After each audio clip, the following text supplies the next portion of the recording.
Unleashed. Ah. Brought to you by our friends at Easton Roofing. By the way, hail's coming. EastonRoofing.com. For sure. I'll tell you, a number of people in my neighborhood have already called. Joe stopped by because he's like, well, I'm in the neighborhood. Taking a look at a couple of the houses. I'm like, well, good to see you. EastonRoofing.com. Commercial, residential. We had some big storms already blow through. It looks like we got another big one coming through today. So be ready with Easton Roofing. I don't know. Call right now. Make your appointment now. Wouldn't hurt. If you're like, we kind of got banged up. We didn't do it. Go ahead. Yeah. Easton Roofing. Go to EastonRoofing.com. Founded on integrity. I'm going to tell you, I actually, this is no joke. Kurtis can attest to this. Looking at the Ring doorbell. Yeah. I had roofers knocking on my door 3 minutes ago. Yep. Right? In a truck that was like random roof. Yes. Right? I'm going to tell you, and I was on an HOA meeting last night, and I had somebody tell me that they had somebody and they would not leave. They almost had to call the police on them because they're like, no, go away. Well, we're down here, you working on your neighbor's house. Let me tell you how this works. Sure you are. I'm going to tell you straight out how this works. They literally follow storms to towns. It's 2 to 4 people, 1, 2, 3 trucks. They roll around, and then they go just grab any day laborer they can find, take them up there, give them about a 2-minute crash course on how to put roofs on, and that's who's roofing your house. Have fun with that. Yeah. I'm just going to tell you, EastonRoofing.com. Mad props to my buddy Joe Spiker, the only guy I'll have up on our roof. The only company is Easton Roofing. So remember that as we got big storms coming through today. We give you a preemptive since it's supposed to be severe storms. So be ready for that. 2-minute drill coming up at 4. Our buddy Kevin Harlan coming up in the 5 o'clock hour. Yeah. Kev, baby. The Royals lose. The Royals lose. The Royals lose. You had an interesting stat when it comes to one-run games for this club. I did. You think it might be a problem, their performance in one-run games? I think it might be, and I think it's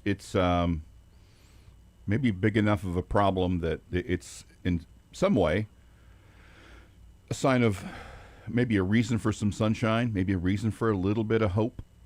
And that is that I just noticed I saw someone tweet that they had lost 4 straight games all by 1 run. So, well, what is the record in 1-run games this year? 0-5. So the first thing I did, because I'm half a moron, is let's see how that compares to the league average. And a few minutes in, I realized, the league average is going to be 500. So I had my inner, Carl Ravitch moment. Right. Let's see a large sample size. So I went back to the beginning of the wild card era, which is 95 to now. I wanted to get about 30 years. See who was the best and worst.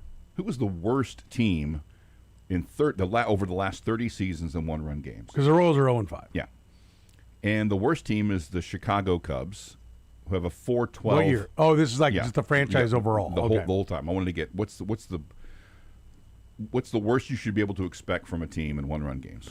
I would kind of buy that. Like if you're like, okay, a lot of balls fly out of Wrigley Field, so if they built their team based upon the 3-run home run, it would fit that they wouldn't necessarily be the best at manufacturing a run. Yes, and so their winning percentage over the last 30 years in 1-run games is 4.12.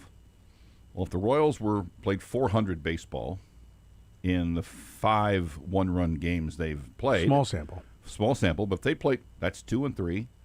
And not 0-5, and instead of 7-12, they're 9-10, and they're a little closer. Let's see. I think are they 5 back now in the division, or are they still 4? If they're 9-10, well, I guess depending on who those wins would be. At worst, they're 4 back. So I've got it open. So they'd be 9-10 and 2 games back. They are currently 7-12 and 4 back, so they'd be 9-10 and 2 back. Oh yeah, and people would be like going, nah. If they're 9-10, they're still 2 games back, and the offense has been terrible, and they have got nothing from Perez and Pasquantino. They're only game under 500. When they get going, they're going to take off. Yeah, I will still state it's early, but we're drifting off of that because we are into the second game. We're in the first quarter of the second game. If this were the old NFL 16-game season, if you're 0-1 and you're down 10-0. In the first quarter of that second game, you're not doing any bragging. No. Okay, and you're starting to go, maybe we got an issue here. Yep. And the Chiefs didn't get blown out, but after 0-2, we tried to poo-poo it. We tried to think that they were just going to take off, and we tried to think that Rashee Rice was going to come back and save the day. Who will play the role of Rashee Rice on this team? Is it Carlos Estevez? I am open to the fact that we have grossly underestimated how important Carlos Estevez was, because the bullpen has definitely been a problem in these one-run games. Yes. Everyone, it isn't just replacing one guy. You have to replace everyone. Everyone has to move up, move one chair to the right. And Lucas Ursag has a particular set of skills, and when used properly, or not like he's being used improperly, they don't have much choice, but used ideally, he's incredibly effective. But he's not a ninth inning guy. And the ninth is different. We've talked about this for years. Teams empty the bucket in the ninth, and particularly when he's not striking guys out, that's a difficult situation. So you're going to have guys on base probably in the ninth, and you need to be able to pitch around him, and he wasn't able to do that yesterday. And I agree. As much as we mentioned that Estevez wasn't primetime Wade Davis, he still led the league in saves last year. So he clearly found a way to get it done, and they don't have that guy right now. So if there's a Rashee Rice, it's not a guy who's coming back, but the Rashee Rice could be the idea that, did Vinny Pasquantino's bat wake up yesterday?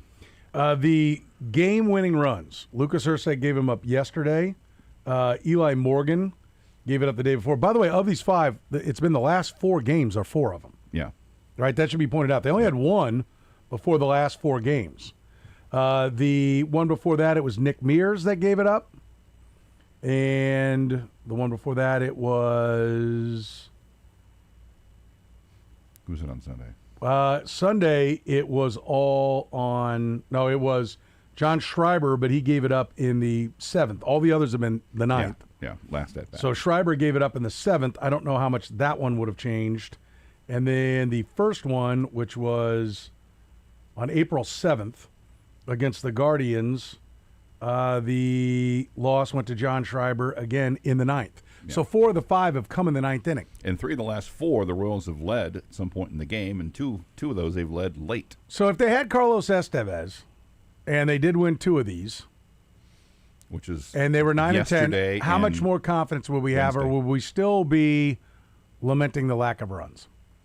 We would be lamenting the lack of runs, but I think people would look at it as something that they've overcome and they're still almost a 500 team, and at some point the offense is going to come around, at least be a little bit better, and they're going to be over 500, and things are going to go well from there. And the 2 games, if you think if Estevez is here and healthy, the 2 games you're thinking about are yesterday and Tuesday, the games where they led. They didn't lead on Wednesday night, but they led on Tuesday night in the 8th inning and led yesterday in the 9th. That puts you at 9-10. You're going, well, the offenses sucked. They're only 1 game under. They have played 19 games. They're coming off 2 winning seasons. Last year, they were 8-11, correct? Mm-hmm. You know they were 2 years ago? I don't. 12-7. So at 19 games, I do still think it's early, and I mentioned this with Jeff Passan yesterday. If you missed that, always a great conversation talking to Jeff Passan. He's great. 810WHB.com, 5 o'clock hour. You know, the A's there for about 3 or 4 years when they were really good and going to the playoffs every year, kind of coming out of the Jason Giambi and all that kind of thing, they would get off the slow starts every year. And I asked Jeff, I said, you got a reason for that? Why that would be? He's like, yeah, some guys are just slow starters. Sometimes it's just baseball. It's just the thing.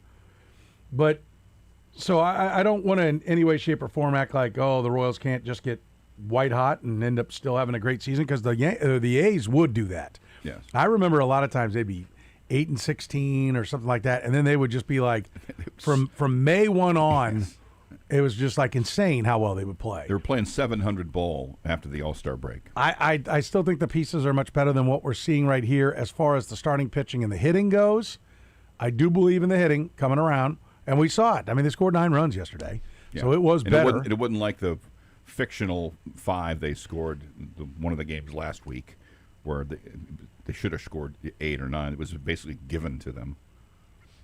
Yesterday was a spot where they were in a pickle, and the bats just came alive, and it was 3-run bomb, another home run, And that was a legit 9 yesterday. Yeah. But the bullpen is officially a problem. No question. They can't rely on anybody right now. I am because we have Lucas Erceg was a good reliever last year, but he was not dominant. Nope. We've had this idea. There's been this, and I've said all along, like if we're going to talk, we talk about Lucas Erceg here, like he is a step away from Wade Davis. Yeah. And he did have a stretch when the Royals traded for him in 24 where the strikeouts were there. He was seemingly a lights out closer, but we have not seen that since then. And so that's what's now been moved into the 9th. I think they overrated his stuff all last year by trying to make him the quote-unquote fireman. I didn't really think that they maximized how the bullpen was used. Carlos Estevez is down. And the rest, there's nobody else in the bullpen that looks like a power guy. And I am perplexed.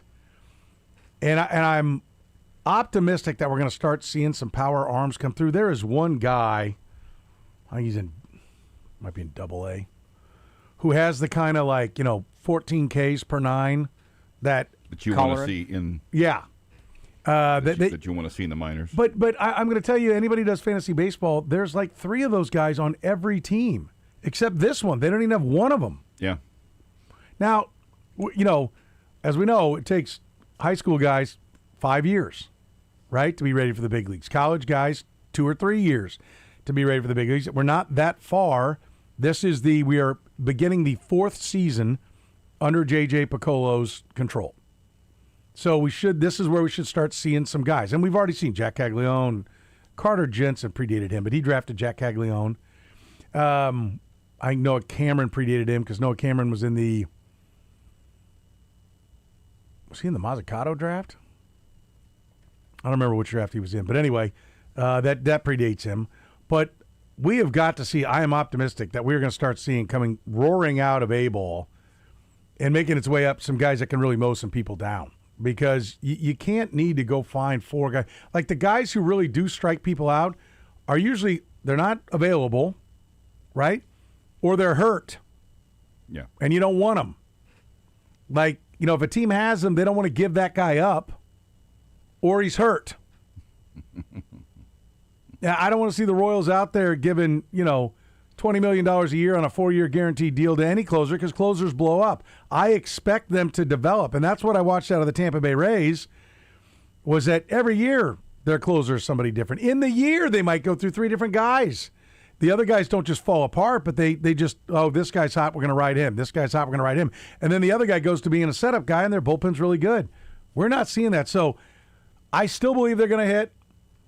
I think the pieces are there to be a good offense, but I really question whether the pieces are there for the bullpen. And if these one-run games are going to keep costing them, those are gut punches. Those are the ones that take the life out of a club. And the reason why, from a statistical standpoint, why a bad end of your bullpen is particularly damaging to your one-run record is because when you're on the road, in the top of the 9th, if you blow a lead, they might score 4 or 5 runs.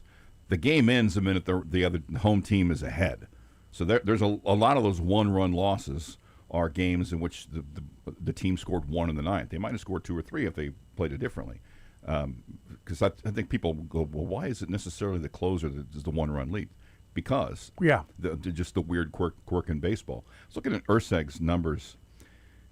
24 when he came over, 11.2 Ks per 9. Last year, 7. This year, 6.1. I mean, 6.1. Your closer is striking out fewer batters per 9 than you'd like your starter to strike out.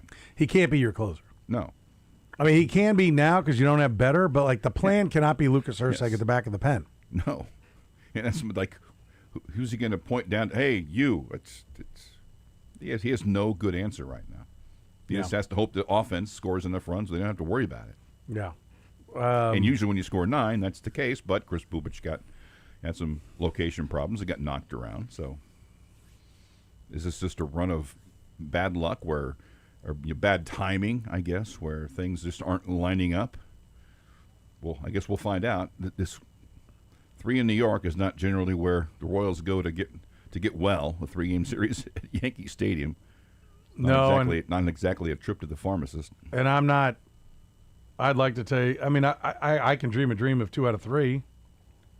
I think that's possible, but and it does lighten up a little bit. Orioles, Angels, back in Kansas City for 6. Yeah. I mean that's a little bit lighter lifting at that point, but At the Athletics, who aren't terrible but not a powerhouse. At Seattle, who's been struggling to score runs. But the next 2 nights, it's Schlitter with a 2.69, Warren with a 2.45, and then Weathers does have a 4.29, but he also has big time stuff. So if he had a day, I wouldn't be shocked. No. I wouldn't be shocked. So 913-810-810, the phone number 913-810-810. Jordan Tyson having his pro day, why this is a big thing for the Kansas City Chiefs. We'll talk about that next here in the program. The program with Soren Petro. I'm surrounded by morons. That's what's going on here. Weekdays from 2 to 6 on Sports Radio 810 WHB. Are you looking forward to the weekend? Me too. You know what I can't wait to do? Spend 5 hours jerking around with a toilet and make about 5 different trips to the hardware store because I don't really know what I'm doing, and I keep kind of getting close, but I get the wrong part. I did that once, and that was it. That was the end for me. That's when I finally said, Tim, what's the name? What's the number? The Plumbing Pro? Give me that phone number. I'm going to give it to you right now, 816-763-8200. When you've got a plumbing problem, the one to know is the Plumbing Pro. Find them online at theplumbingpro.com. Seriously, don't you have kids' ball games to go to or family to see or games to watch? Or I don't know, I don't care, sleep. Nobody wants to be screwing around driving back and forth to the hardware store and then messing around with a toilet that you're not really qualified to fix. When you can have the experts come over, fix it right and fix it fast. Look, it doesn't matter what you need help with. Sewer, septic, drain installation, repair, they do it all. You need an underground sewer or water lines replaced, they do that as well. They're experts at all things plumbing. No hot water. Call the Plumbing Pro. Listen, no matter what the problem is, if it deals with the water, the Plumbing Pro are the ones to call.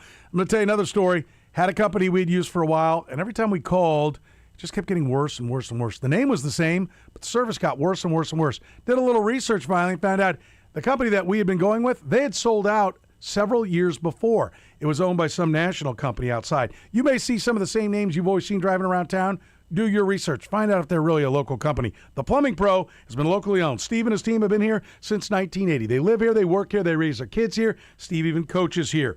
Plumbing Pro is the one to know no matter what it is. So if you can't flush, shower, or do a load of laundry, it's the Plumbing Pro. 816-763-8200. Find them online at theplumbingpro.com. You run a successful business and you're responsible for your company's IT needs. Are you secure enough? Choice Solutions delivers IT consulting and managed services that keep businesses competitive. Let KC's #1 trusted experts in IT manage the technology behind the scenes so you can focus on winning. Go to choicesolutions.com today. Gann Asphalt and Concrete is hiring. They're looking for experienced asphalt and concrete paving foremen.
You're listening to the program here on Sports Radio 810 WHB. Thanks for joining us. Jordan Tyson, wide receiver, Arizona State, having a pro day today. 20 teams there to look at him. Boy, nothing like getting on that early, huh? Part of it's been he's had a hamstring problem. This is a critical day for him. Yes. He needs to run. He needs to run well, and he needs to not pull up lame. Yep. Like, if they're going to go ahead and do it, my assumption is he's 100% healthy, and you're going to watch him run a good 40. You're going to watch him run all the drills. But if they bring 20 NFL teams, of which the Chiefs are one of them, correct? We have not. We haven't confirmed that. Jordan Schultz posted a thing where he says he named 14 of the 20 and then said among others, which I thought, we just named the other 6, dude. Yeah. What are you getting at here, pal? I don't know. Among others is something you do when you name a couple. Yeah. not 6, not 14 of 20. I'll bet the Chiefs are there. I would think so. Like, the new popular name for the Chiefs in the mock drafts is Jordan Tyson. Yeah. And the reputable ones, not, Jeff's football website. Yeah. Jimbo's fantasy football leaflet. Yeah, exactly. Yeah. And the program's mock draft. And the program's mock draft, we went the most reputable Tyson. possible. Which, you know what? If he pulls up lame, we're doing that again. Yeah. We'll go back. We figured out today on the Red Golden Bowl podcast that we can plot. You can put in picks and then change the settings. So you can basically make all the picks, then change the settings, take out. Basically, all you do is say, I'm going to pick all the teams, and then take it off, all of it, and start over. So we can back it up basically to that point and then redo from probably 11 on, because maybe we'd have to stop at 9, because maybe we don't want that trade with the Dolphins to move down to 9 if we've got one less player that we'd be willing to take. Yep. But his name still keeps popping up in mock drafts? Reuben Bain Jr. Reuben Bain Jr. In fact, the most recent one, Matt Miller put together, it's of ESPN, where they asked scouts, and it doesn't really seem to be necessarily that division. Like the Browns, the NFC East area scout made their pick. He did the top 10 picks. So the AFC North area scout, his pick was Reuben Bain to the Chiefs at 9. And Jordan Tyson was there. The only wide receiver taken in the top 10 was Carnell Tate, who went at 5 to the Giants. So I don't know. It's usually around the time where the mock drafts from the big boys start honing in on the truth or something a little more accurate. So I'm a little surprised with the measurables and the incident. Although Brett Veach said yesterday they've known that since before the beginning of last season, that people are still mocking him to the Chiefs at 9. Yeah, I think the Chiefs have done a pretty good job of holding their cards close.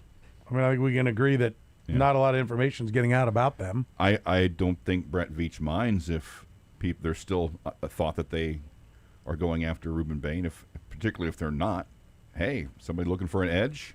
If teams think they're looking at Bain at 9, that if he wants to trade down, the fact that we really haven't completely, quartered away where they're going to go at 9 certainly benefits them. Yeah, for trade down oppositions or opportunities. The Chiefs are big on the arm length for tackles, like really big. They're one of those teams that's like not messing with it unless. Yeah, and doesn't mean that they all hit clearly, as we can see, but most teams are not quite. That's the position that it's the most important. Probably that one and corner 2, as far as what's important. The arm length on George Karlaftis was 32 5/8. And what did he come in on Bain? 29 and something? I think it was 30 1/4 or something. 30 1/4? It was just over 30, but not 31. Let me check that. I'll look it up. Reuben Bain arm length, 30 7/8. So, how much does that matter? I don't know. I mean, and they were both accomplished players in college, and when we started the draft process, George Karlaftis was up in like the top 15. Yeah. And then as it got later and later, it ended up being that, okay, he's into the later part of the first round. I don't know what they weren't liking about him, but he started up high. Mm-hmm. Bain started high, but with everybody going, well, let's see how short they are. Yeah. We can look at them and know that they're short, but... And he's still not... I mean, I haven't seen any reputable mock draft where he's tumbled. And I've seen almost everyone else, several of the other positions or players who have been around that area, where I've looked at other drafts and they're at 17. I've not seen Ruben Bain at 17. So let's compare the two, just for the idea. 6'2" and a quarter for Bain, George Karlaftis 6'3" and 3/4. 262 for Bain, George Karlaftis 266. 32 and 5/8 arms, Ruben Bain 30 and 7/8. Okay, so we're talking about over 1.5 inches. Hand size 9 and 1/8 for Ruben Bain, 10 and a quarter for George Karlaftis. Overall athletic score 77 for Karlaftis, 72 for Ruben Bain. Production score 78 amongst George Karlaftis, 93 for Ruben Bain. Total score for Karlaftis 81, total score for Bain 84. Yeah. You know, like how much of at that position, how much of it is the measurables and how much of it is you flip on the tape and see what he can do? And I don't know that percentage. By production score, we can assume that the tape is going to say that Ruben Bain was the better player based off their college tape. Yeah, which anyone who watched Miami in the college football playoffs could attest to, except the one game where they won, but he was kind of limited. I think it was against Ole Miss. He didn't do much, but every other game, he was a force. But what's funny is you know, a lot of the thought about Messidor is how much did he benefit from Bain, Akeem Messidor. You could also look and say how much the other way around. How much did Bain benefit from having Messidor on the other side? You can't just be one direction. So, but I mean, if you're the Chiefs right now, you can't really afford to turn away at a young, cheap upgrade right now, because right across from Karlaftis, it's Ashton Gelati and FAU. That's about it. Where are you going to upgrade that? Oh, I think there's no doubt that they have to come away with an edge in this draft. Yeah. Well, you said FAU with the proper inflection. FAU? Question mark? I mean, he has been hurt. If he could stay healthy, who knows what he could be. But I mean, I don't think anybody's counting on it. He just hadn't been able to stay healthy. It's like, well, he's shown some flashes. I'm like, he's an NFL player. He should show some flashes every once in a while. Like, injuries are weird because, like, one of the reasons why I wouldn't be optimistic on FAU staying healthy is because he's a blow-up guy. You know, there are guys that work out to not be fat asses. They have to shrink down to play ball, but they're naturally big. And then there are guys that are undersized that they work out to get bigger to be the necessary size. He's a guy who needs to blow up.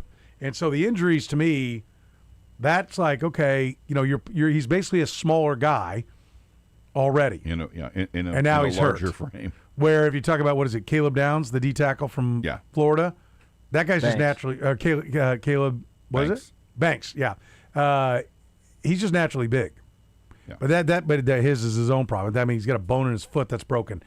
He's naturally big. That means there's going to be a lot of weight on that bone always. Yep. So that's nervous. And then with Tyson, it's the hamstring. That's why I say, listen, today he has to run and run well. Because if he doesn't, I mean, I think he falls all the way out of the first round.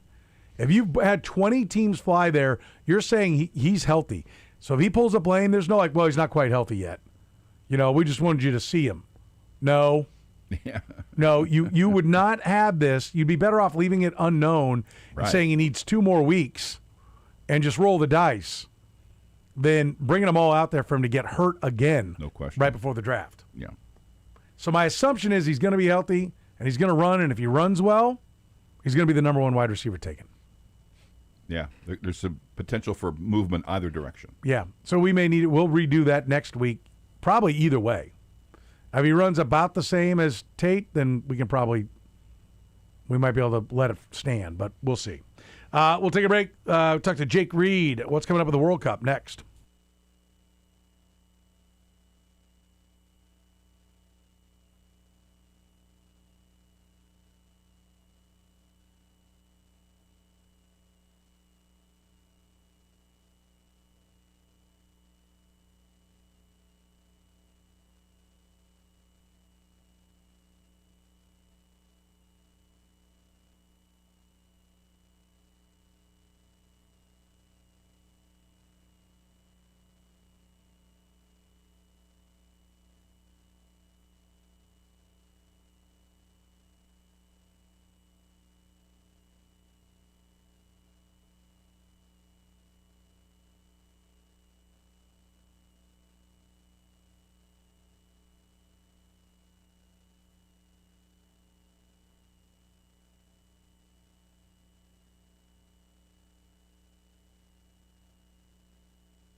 Welcome back here on the program here on Sports Radio 810 WHB. Let's talk some sporting. We'll talk some World Cup as we are joined right now by Jake Reed. He is the president and CEO of Sporting Kansas City. Our coverage of Sporting Kansas City brought to you by our friends at Corona and the Corona Sunbrew Citrus Cerveza. You've always loved a little lime with your Corona. Now they've squeezed the citrus flavor in your beer for you. Grab a new Corona Sunbrew Citrus Cerveza. Bold citrus flavors with traditional Mexican beer. Corona Sunbrew Citrus is brewed with real orange and lime peels. Perfect complement for a game day tailgate, a family get-together, a night around the fire pit with friends, your favorite salty dish, or watching some World Cup soccer, watching some Sporting Kansas City soccer. Find your beach this soccer season with Corona and Corona Sunbrew Citrus Cerveza. We welcome Jake Reed to the program. Jake, how are you, sir? I'm doing great, Soren. Good to be here. And good to be speaking with you. And I don't know, is it good to be this close to the World Cup, or do we start to get nervous about all the last-minute preparations? I described this as when we opened Sporting Park in 2011. It's exciting. There's a lot to do.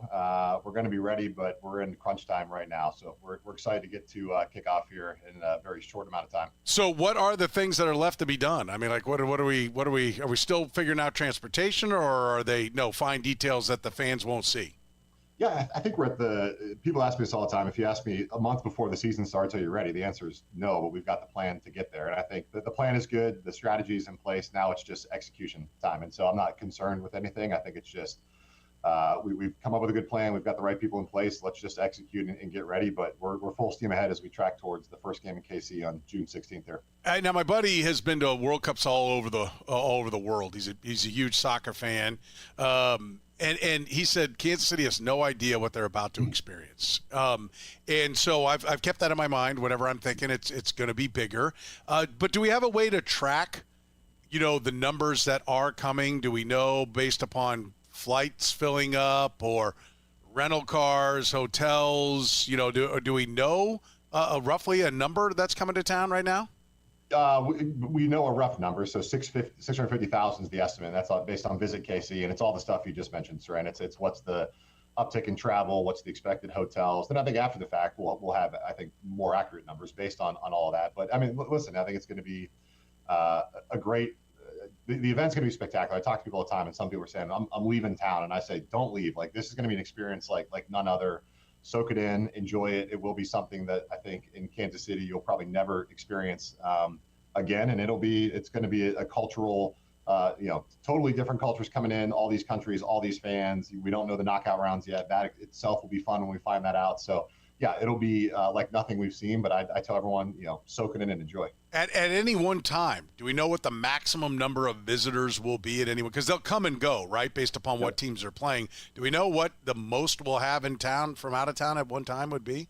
I don't. If I was speculating, you've got, call it 75,000 odd seats at Arrowhead that we'll have. You're going to have some fans that come in that don't have tickets, right? I think some of these big events like a Super Bowl, you got a lot of the fan base that goes to take part in the event, to take part in things like Fan Fest and just the ancillary, events around the matches. So I think, at one time, Soren, could we have 100? Could we have 150 in town for a big match? I don't think that's outside the scope of possibility, but hard to guess on a one-off. The 650 I was references was over the course of the tournament. I'll get to some of the things regarding the teams on the base camps, but do we have any estimates on how many people will come just to be here the whole time because their team is making this a base camp? Argentina is the interesting one, right? If you look at Qatar, estimated 75 to 90,000 Argentinian fans went to Qatar for those matches. So I'm not here to say that you're going to have 90,000 in Kansas City at one time. I would expect that to be the largest fan base. They travel well, defending champions. Their first match is here.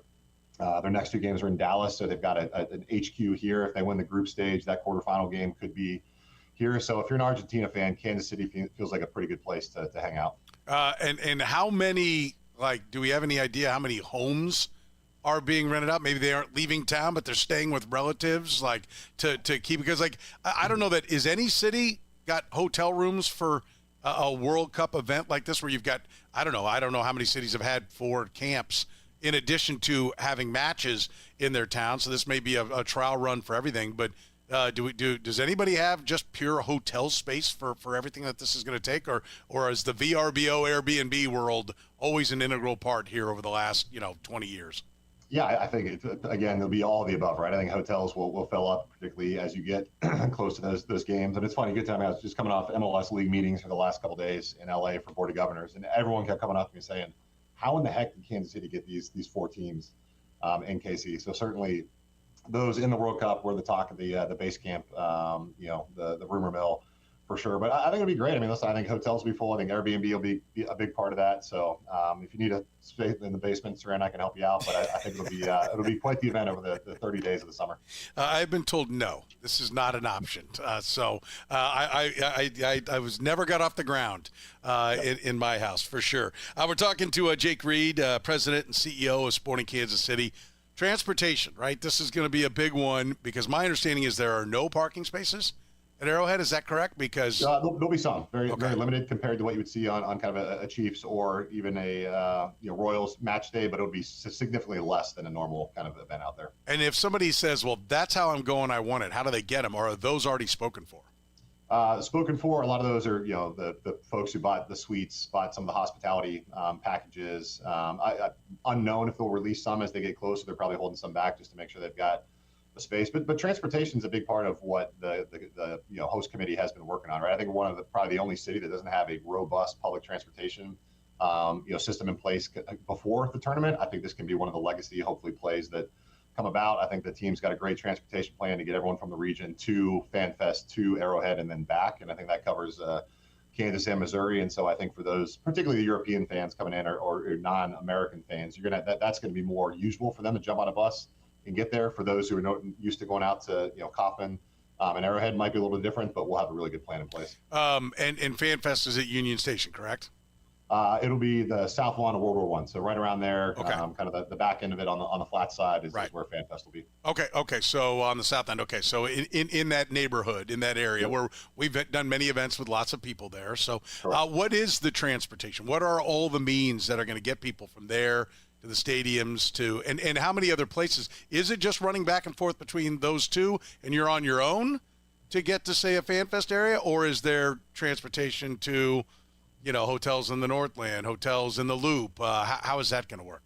Yeah, one, I'd say, and go to kc2026.com. Anyone who wants information, it's all on there. I would say think of it like a hub, right? So the center of the hub will be FanFest at World War I Museum, and then you've got routes that go everywhere from Lawrence to Olathe to into Jackson County to the stadium, all of the above. So the goal would be allow people to get into FanFest. FanFest is kind of central location, gets you to airport, gets you to any of the destinations and kind of all those cities around the region that you need to, gets you to the matches if you need to. So the idea is complete flexibility, get you in there, and you've got kind of a one-stop shop to get wherever you need from there. How often is FanFest open? Is it open every day of the World Cup? Is it open just when there are matches here? How is that going to work? So matches here for sure. I think 18 days is the total. Don't quote me on that, but something like that. So kind of your match day -1 and your match days for sure will be open, and then some of those other marquee events. And then we've got good coverage at Sporting Park. We're doing kind of a celebration out there for those non-FanFest days. So I think the goal would be, and we worked with the committee on this, if you've got folks in town, regardless if it's official FanFest or you want to come out to our place, we'll make sure that there's always a place to watch the matches throughout the tournament. That's amazing. How many buses, how many vehicles are coming out? And then people are like, we don't have enough buses. Like nobody has enough buses for these big events, and nobody has enough limos. Like I've been down and car service folks. When you go to the Super Bowl, you get in a car, to go from somewhere. The guy's you're in New Orleans, he's from Miami, right? Like how many outside vehicles and drivers have you had to bring in? Yeah, so I give Pam Kramer and the committee a ton of credit on this. We were the first city to get on top of this from a bus rental. So I think we reserved 240 buses right when the bid or when the board formed. So we were the first city to do that. So we got way ahead of that. So I think we feel great about the coverage with buses coming in for the event. And then we're working with all the public transportation folks from your Ubers and Lyfts of the world. So I think the team that's been one of the biggest focuses, Soren, is transportation and safety, obviously, our first and foremost, and the team's done a really good job on that. What about volunteers? It's going to take a lot of people. Do you have all that you need, or are you still looking for them? We've got all that we need. So I think we needed around 6,000. We had almost 20,000 sign up for the volunteer FIFA site. Half of that was from out of Kansas City, interesting enough. So you got a bunch of international folks sign up, some from other parts of the country. Are they, I mean, I know some people may be just taking tickets or doing something along those lines, but I got to think some of the volunteers need to be people that know what's going on in Kansas City, right? Yeah. By the way, this process was pretty intense. The interview process, there was a intense screening process, then a face-to-face process. So I think FIFA's got this part pretty buttoned up. I think we landed on just around 6,000 total. So that'll be coverage from everything from stadium to media to fan fest to everywhere in between. That's a major part of the tournament for FIFA is the volunteer program. They do a really good job on that. And I think, again, you got to think of all these people coming in, different languages, different cultures. Do you tip? Do you not tip? It's all these little nuances that you got to think through that we probably aren't accustomed to in the U.S. when you got a Big 12 tournament going on and it's Nebraska and or Oklahoma coming in. But I think for Argentina, for Netherlands, there's all these cultural nuances, and I think they've got all that programmed into the volunteer program. Okay, that's good to know. When do the teams actually touch down in Kansas City? Yeah, the teams that are making this a base camp. I mean. Yeah, I think a minimum requirement is 5 days before their first match. I think we don't have exact dates yet. I think we're hearing most will probably be in the 7 to 10 date range out from their first match. So if you're Argentina on what is their first? I think it's June 16th is their match. Call it probably 7 to 10 days, but before that. But it's ultimately 5 days is the minimum. So the teams are still working through that. So now, and as we mentioned, a bunch of their fans are gonna come in. What are they coming in for? In other words, what would a Kansas City, Sporting Kansas City fan, Kansas City Current fan that says, well, I want to go take this in. I'm going to go over to what? Can you watch them train? Can you hang around the hotel and see them coming and going in the lobby? Like what, or is it going to be that there is a security perimeter around everything and there's really no point in trying to even get close? Yeah, I mean, security is a huge factor, right? And I think you got, with the marquee players in these countries coming in, you would expect that to be the case, right? So, my kids think they're training with Messi when he's in town for Argentina. I haven't quite broken the news to them yet that that's probably not going to happen. But, we haven't rolled this out yet because we're still working through it. Part of the requirement is there will be a community training session for each of these teams that are base camped in town. So I think there will be some opportunity, kind of TBD of what that looks like right now. But yeah, I think to answer your question as to why, I think, fans, they want to be involved. They want to be part of it. And part of it could be you see the bus go by, you see them get off the bus. The reality of being in the hotel or being at training is probably not likely, but okay. I think, it's being in the presence of that group of fans is exciting. And then you're part of that culture, right? If you're there, listen, I've been to big events like you have, Soren. There's something to be said about being around your fan base, around like-minded folks who are just celebrating or are excited. And it's kind of a 30-day party for these countries, and so I think they're just coming to be part of the experience. Have we heard what the tickets are going for now? I assume everything is sold out, and we're on the secondary market. Do we know what some of those numbers are? Secondaries out there. I've not paid a ton of attention. Ticket pricing is all over the board, right? You got your premium and some of your hospitality stuff that's fairly expensive, and then I think that they've rolled through some of the other options. They're getting a little bit better, but secondary will be interesting to watch. I've not taken a deep dive in there. I would expect Argentina and those knockout rounds are high, but some of the other ones are probably you can get in there for probably a decent value at this point. Okay, all right. So to be determined. I guess it would be more than $20. Probably a little bit more than $20. Probably more than $20. Okay, good. I'm glad to know that. We're talking to Jake Reed here in the program. I want to ask you about the schedule flip and what that's meant. We know the players, are going to have to turn around and change their season. There's going to be was it a turbo season that it was called? Sprint season. Sprint season. Yep. I was close. I knew it had something to do with racing. A sprint season. But what does that do for the business side, and what do you think it will do for the business side of soccer for Sporting Kansas City and the MLS? Yeah, I mean, not very late. I think it's a great move for the league and for us personally. I'll zoom out just for those who might not be aware. Right now, our season's roughly from kind of mid-February. MLS Cup would be in early December. What will happen after this year is the sprint season will be kind of that February to May timeline. So you have MLS Cup in May. And by the way, I think that season is going to be exciting. I mean, to me, it's kind of like your March Madness version of, you got a half season. Every game is going to be really important. It's going to be exciting. Playoffs will be pretty dynamic. And then you'll come out of that in May. And then the new season's timeline will be basically July till May going forward, right? So we'll play through that fall, a little bit in the winter, and then pick up in the spring. Again, I think the nuance that fans don't understand. We're not playing games in January, so we'll break before the holidays. We'll take off until kind of mid-February and start when we would anyway for the second half of the year. And it's critical for a couple of reasons. Right, the international window, we're aligned with FIFA now, and so Sporting is a good example this year. Like we have a ton of players to sign. The winter window, which we just came out of, is a challenging window because the rest of the world is mid-season, so it's really hard to get players out during that timeline. Well, for us, we need players because our season's starting we'll get a lot more in the summer window because it makes sense, but we're already mid-season, right? So we align with that. I think it allows us to have better access to players and incoming and outgoing. And I think from a business side, we align our playoffs with, right now MLS Cup takes place on every college football championship Saturday. You got NFL in full swing. It's hard to break through that time of the year. Get us in the spring. We're competing with NBA and NHL at that point, but a lot more flexibility from a playoff standpoint. Yeah, so you think more exposure for the playoffs for sure? For sure. I mean, listen, no one has any misconceptions that if you're going to go head-to-head with NFL and college football at this point, it's going to be challenging to break through. So get us out of that, get us in the spring window. I think you'll have a lot better visibility at that point in time. Because I totally get the actual on-the-field part of the equation. I mean, I think it makes all the sense in the world. Like you mentioned the transfer windows and being able to – a guy doesn't want to drop mid-season and then he also doesn't want to come over having just played a season and now jump right into another season, and he's not getting his downtime and everything that goes with it. So I get the attracting talent. All things being equal, don't go there because it's off kilter, right? Like, so I get to where that will help on the field, but the big question is the business side, right? But you feel very confident that the numbers are there, that this will be healthy for business immediately, or no, just it's going to take time for everybody to get used to that and then it'll evolve to that?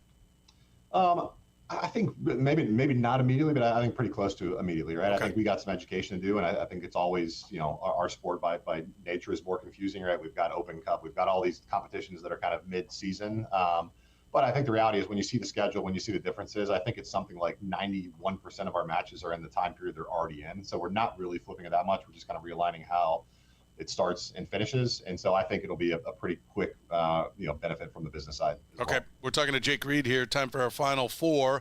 I'll start you with this. We know everybody loves Sporting Park. What is your favorite opponent stadium? Oof. I've always kind of loved Portland. It's got that Fenway Park feel to it, old school in the city. Mm-hmm. It's small, it's intense. So I've always liked their stadium out there. I'm not sure that I like opposing fans having chainsaws, but that not so much. But and I've got some bad memories of playoffs there too. But it's a good atmosphere. Okay, all right. Tell me, how many World Cups have you personally attended? I've been to none, so this will be the first for me. So if I'm going to do it, I might as well start in Kansas City, right? Yeah, very good, very good. All right, should MLS have a hard cap?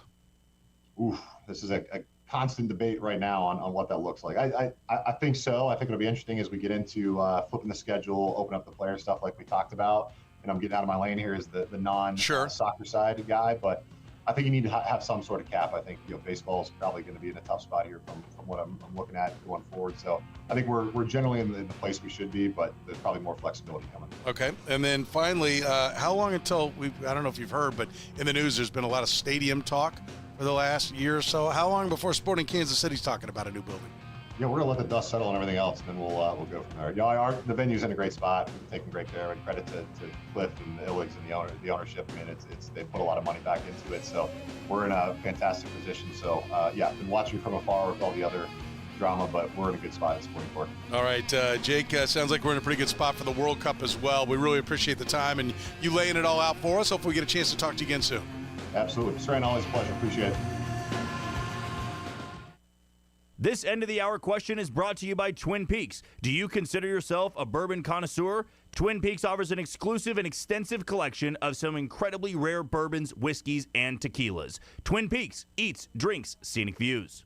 All right, how many players have won the All-Star Home Run Derby and been named All-Star Game MVP in the same season? Brought to you by Twin Peaks.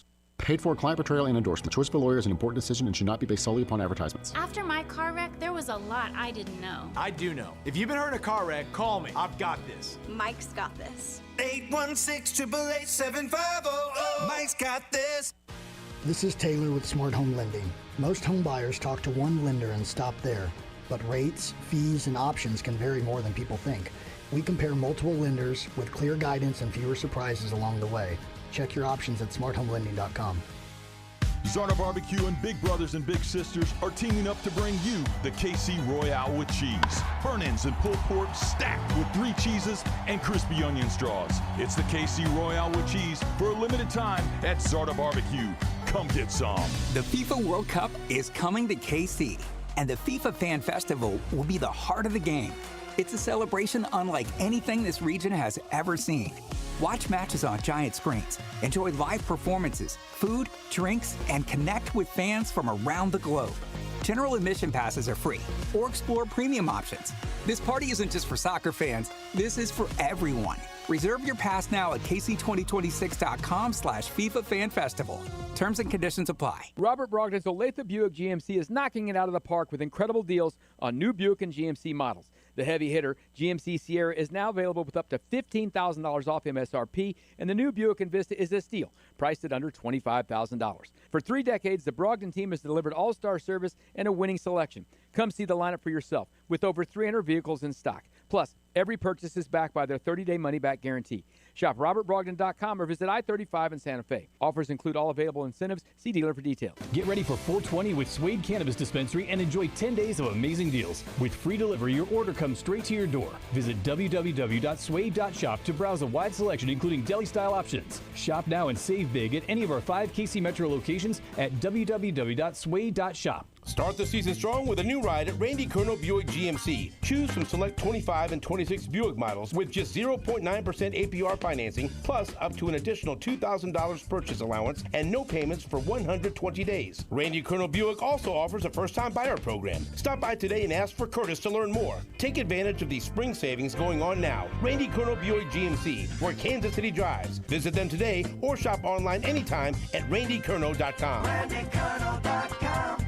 Retail expires April 30th, 2026. How would you like your backyard to become your personal soundtrack for the sounds of summer? For expert pool construction and many other outdoor living amenities, ProBuilt Pool and Patio can take your ordinary backyard and transform it into an extraordinary paradise. ProBuilt Pool and Patio offers creative designs and quality pool construction so you can soak up the sounds of summer with your very own backyard oasis. ProBuilt Pool and Patio is the largest provider of fiberglass pools in the Midwest and has been helping families create fun memories in their backyards that will become your staycation destination. Call us today at 816-786-3893 or visit us online at ProBuiltPatio.com. You know what scared Kathy more than surgery? Giving up her active life, turning down opportunities to do the things she loves. I found myself saying, no, I don't want to do that because of pain. It was really limiting my activities in every way. And then came the diagnosis. You need 2 full knee replacements. I don't have time for a double knee replacement, and I don't like pain, so no. But that's not how her story ends. She tried something different, QC Kinetics. It was cutting edge, but natural and much easier on her body, with thousands of patient success stories. I went to QC Kinetics. Within a couple of weeks, I was absolutely pain-free, no pain. I feel fantastic. Too much life to live, and I want to stay in motion as long as I possibly can. Don't let pain decide what you say yes or no to. Live your best life. They'll make sure of it at QC Kinetics, starting with a free consultation. Call QC Kinetics, 816-412-6299. That's 816-412-6299. 816.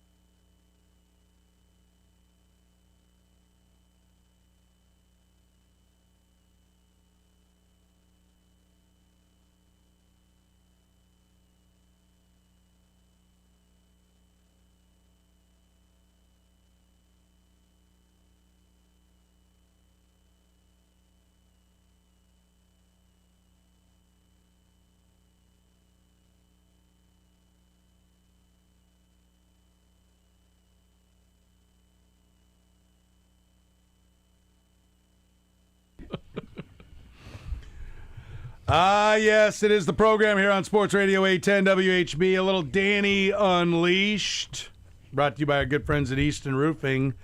Some people are thinking it might unleash when it comes to the weather. Easton Roofing has got you covered. Commercial roofing repair and replacement. That's right, a lot of companies won't do repairs. Easton Roofing's happy to do repairs. They have a dedicated commercial roofing division. They handle repairs, full roof replacements, experience with TPO, EPDM, PVC, and coating systems. They work with property managers, building owners, multifamily properties, focused on diagnosing the problems correctly the first time, not just patching symptoms. Get to the root of what actually is the problem. Minimum tenant disruption. Protect long-term building performance right now. Get with Easton Roofing, trusted throughout the Kansas City metro. Check the map link at eastonroofing.com. If you manage a commercial property, if you own a commercial property, Easton Roofing is worth a call. Call them right now at 913-257-5426. If your roof's already banged up, it ain't going to get better after what's coming through here this afternoon. Easton Roofing, integrity matters. Danny, how are you, buddy? Doing just fine. Hoping for the best for everybody out there. Yep. That we don't get any more severe weather. I'm sure we're going to get something kind of severe, but just all the best and be careful and don't drive through puddles and all those things. Don't. I think they now on the crawl on the weather or whatever, they always put a thing. I don't know which state developed it, but it was like, turn around, don't drown, for entering puddles, which I think is a very good slogan. Absolutely. It'd be amazing. People go, "Oh, I can make that. I can make that, sure." No, you can't. Probably. I was at a stop sign once in Lawrence, and I didn't enter a puddle. A puddle entered me, and it was. I mean, the water was like just all of a sudden. What do you mean? Can we? Could you clarify? Well, no, there was this huge thunderstorm, and you having an enema? No, what was going on? All of a sudden, a big wave came down the sidewalk, and I was like, I might phrase it different. Yeah, I would too. Entered me is you got to be careful. Entered with the those vehicle. Two. Yes, there vehicle's area. And the water is like climbing up, and I'm like, this isn't good. Like it was up window level. And I was like, I got to try to do something here. And so I did move forward, and luckily it sort of swept by. But I was like thinking, I'm going to be trapped in a car. What happens? I know. Stay away from those areas. They're usually marked. So you probably went by 3 signs and, That's a stop sign. I don't know. Yeah. Well, that's tough. Yeah. No hero ball. Be careful. We got severe weather coming through. And if it ends up being nothing, fine. You're out a couple hours. You rescheduled something, but you're alive to get it done later. Breaking news from Pete Thamel per a source at Jordan Tyson's workout. He showed the twitch, explosiveness, and leaping ability we all saw in the fall. He showed he's healthy and still explosive, which is all he needed to do. Does that mean he... Was he number 9, the number 9 pick, Danny? Or does he not even get to the Chiefs? There's a lot of different scenarios for the Chiefs. I'm thinking more and more when I hear conversations by others that aren't just related to the Chiefs, that the Chiefs are going to be on the move, I think, one way or another. I thought it was interesting that Brett Veach said,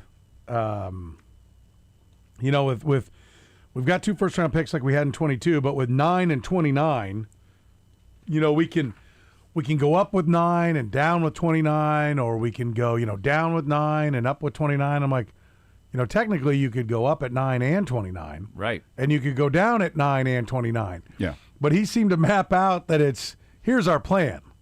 Like, okay, we may have anything else. Well, it seemed like there may be a guy that he thought it would be worth, making a move up for at 9. But if he did, what he would do is fall back at 29 to try to recoup the picks he used to move up. And likewise, if he came down at 9, well, now I got extra ammunition, and that's burning a hole in my pocket. Mm-hmm. And so at 29, I'm going to be coming back up. I would like to see you move down at 9, hold your water at 29, and hang on to those picks, and maybe listen again at 29. I wouldn't mind down at 9 and down at 29. Would you move up from 9, as expensive as each step is in the top 10, for a wideout? I think you move up for Would you move up more. for Julio Jones? Because the Falcons did. Yeah. Would you move up for Jamar Chase? The Bengals didn't move up for him, but would you move up for him? I think it depends on risk, but it could be a big reward. It depends on what is Jordan Tyson. Yeah. I don't think you could possibly come to the conclusion that he's Julio Jones or Jamar Chase with all the injury history. Yeah. It's great that he's healthy now. That helps, but it doesn't erase all the injuries he's had. Right. So... Because someone thought he was healthy before the last time he got hurt, and that happened. So yeah, and he re-aggravated a hamstring injury. One phrase you used during that answer was "hold your water," and that has not been written on the business card of Brett Veach. He even said that yesterday. I'm still working on my patience. Right. And he's been doing this for almost a decade now. So I would say it's sort of built into his DNA. That's what I would say. That's just his nature, and sometimes it's helped in the grandest way. He wasn't in charge of it then, but apparently he was influential enough that they got a generational quarterback by doing it. And then a couple other, Trent McDuffie. That was a move that obviously bore great fruit for them. So you bore them the 29th pick in the draft this year. But right, and the other, and then some. And some other times it's been less spectacular. So it's it's a very important draft. I think one of the things that I've been thinking about is that is the Chiefs' mindset really that this is really kind of a reset of where they're at roster-wise? Meaning? That this is truly, they've used the word rebuild, that they are in a position where they need more volume than a star. Because I think if the Chiefs' mindset was where it was, well, maybe even last year, but certainly 2 years ago, then working hard to get a Jeremiah Love or something would be, I think, more important to them. Or trading up for the wide receiver or whatever, when they feel like they're, one piece can really make a difference, one spectacular star. Because the team's been built on stars and Jags. We've talked about that many times.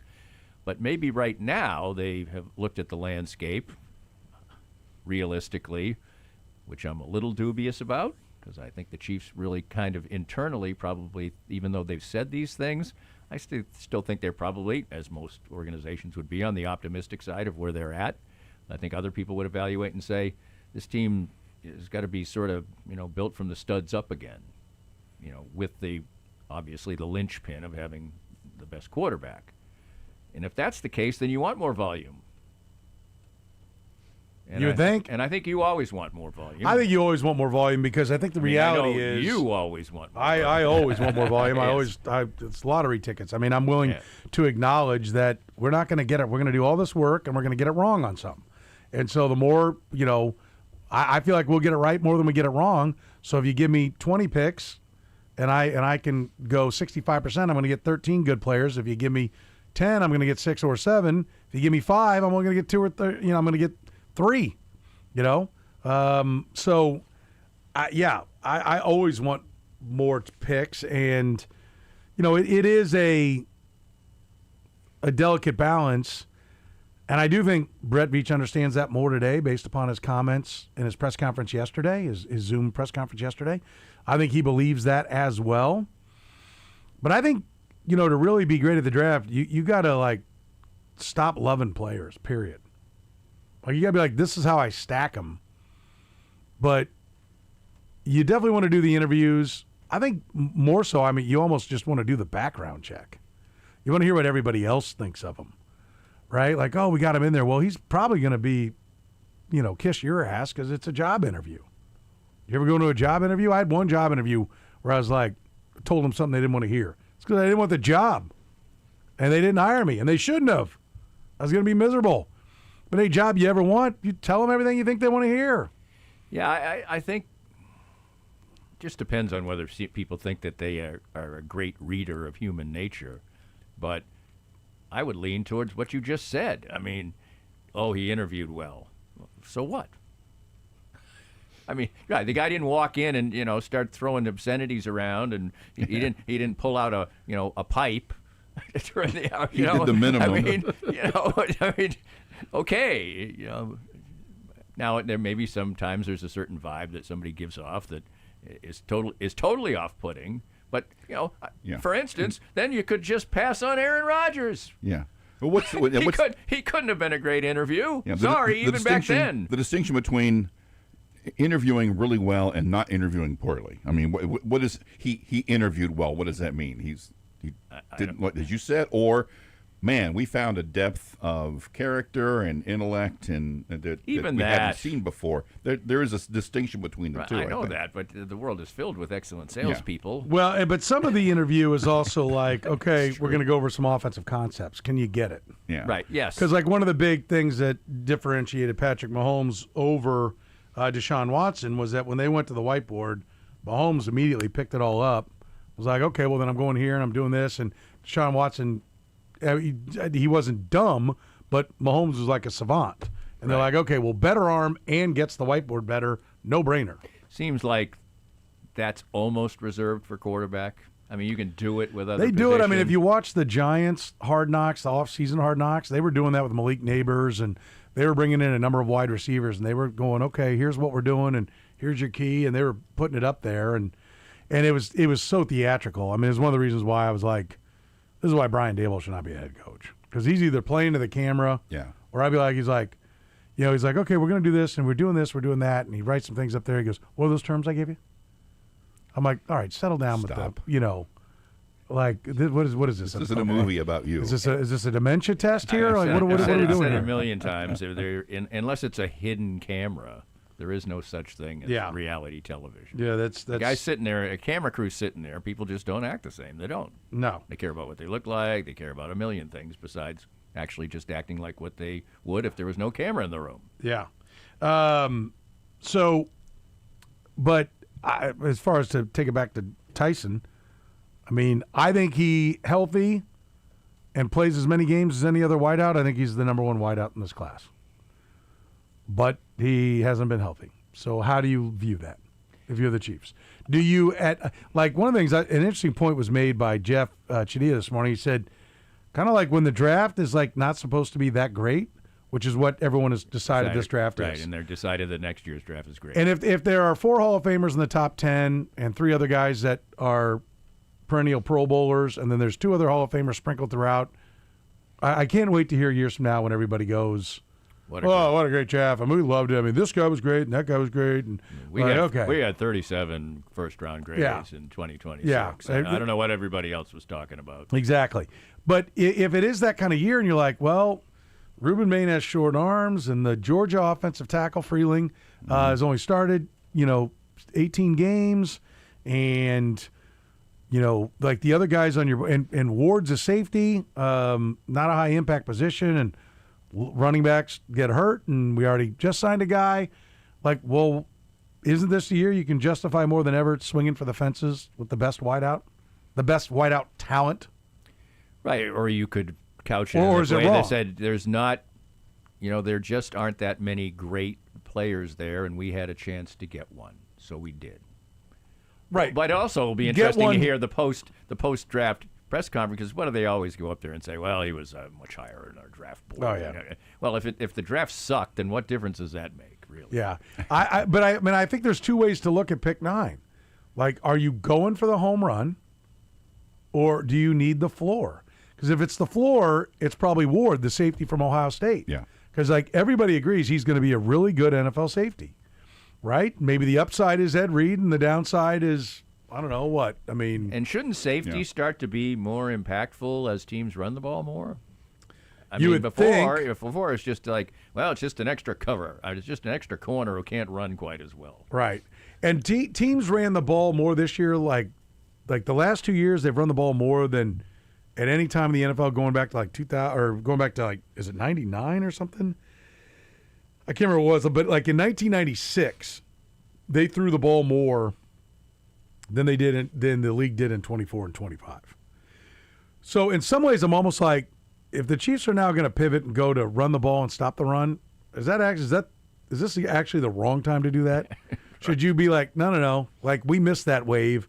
Let's keep flipping it all over the yard, because everybody's like, I think it's going to be interesting. Do we see, 4 defensive tackles, 320 plus go by pick 40? Because right now, nobody's like, the Ohio State defensive tackle who's like 6'2", 320. He's the classic run stopping. Yeah, he's the classic run stopping D tackle. Is the only guy you kind of see, him or the Clemson kid. Peter Woods are the only guys you see creeping into the first round, and they're always at the bottom of the first round. But if all of a sudden we see a whole bunch of D tackles, well, we got to stop the run. So we need all these big guys, and we got to get them in there. Then you're almost like, well, then maybe we should be throwing. Yeah. I hope that's not their thought after making the free agent signing that they made.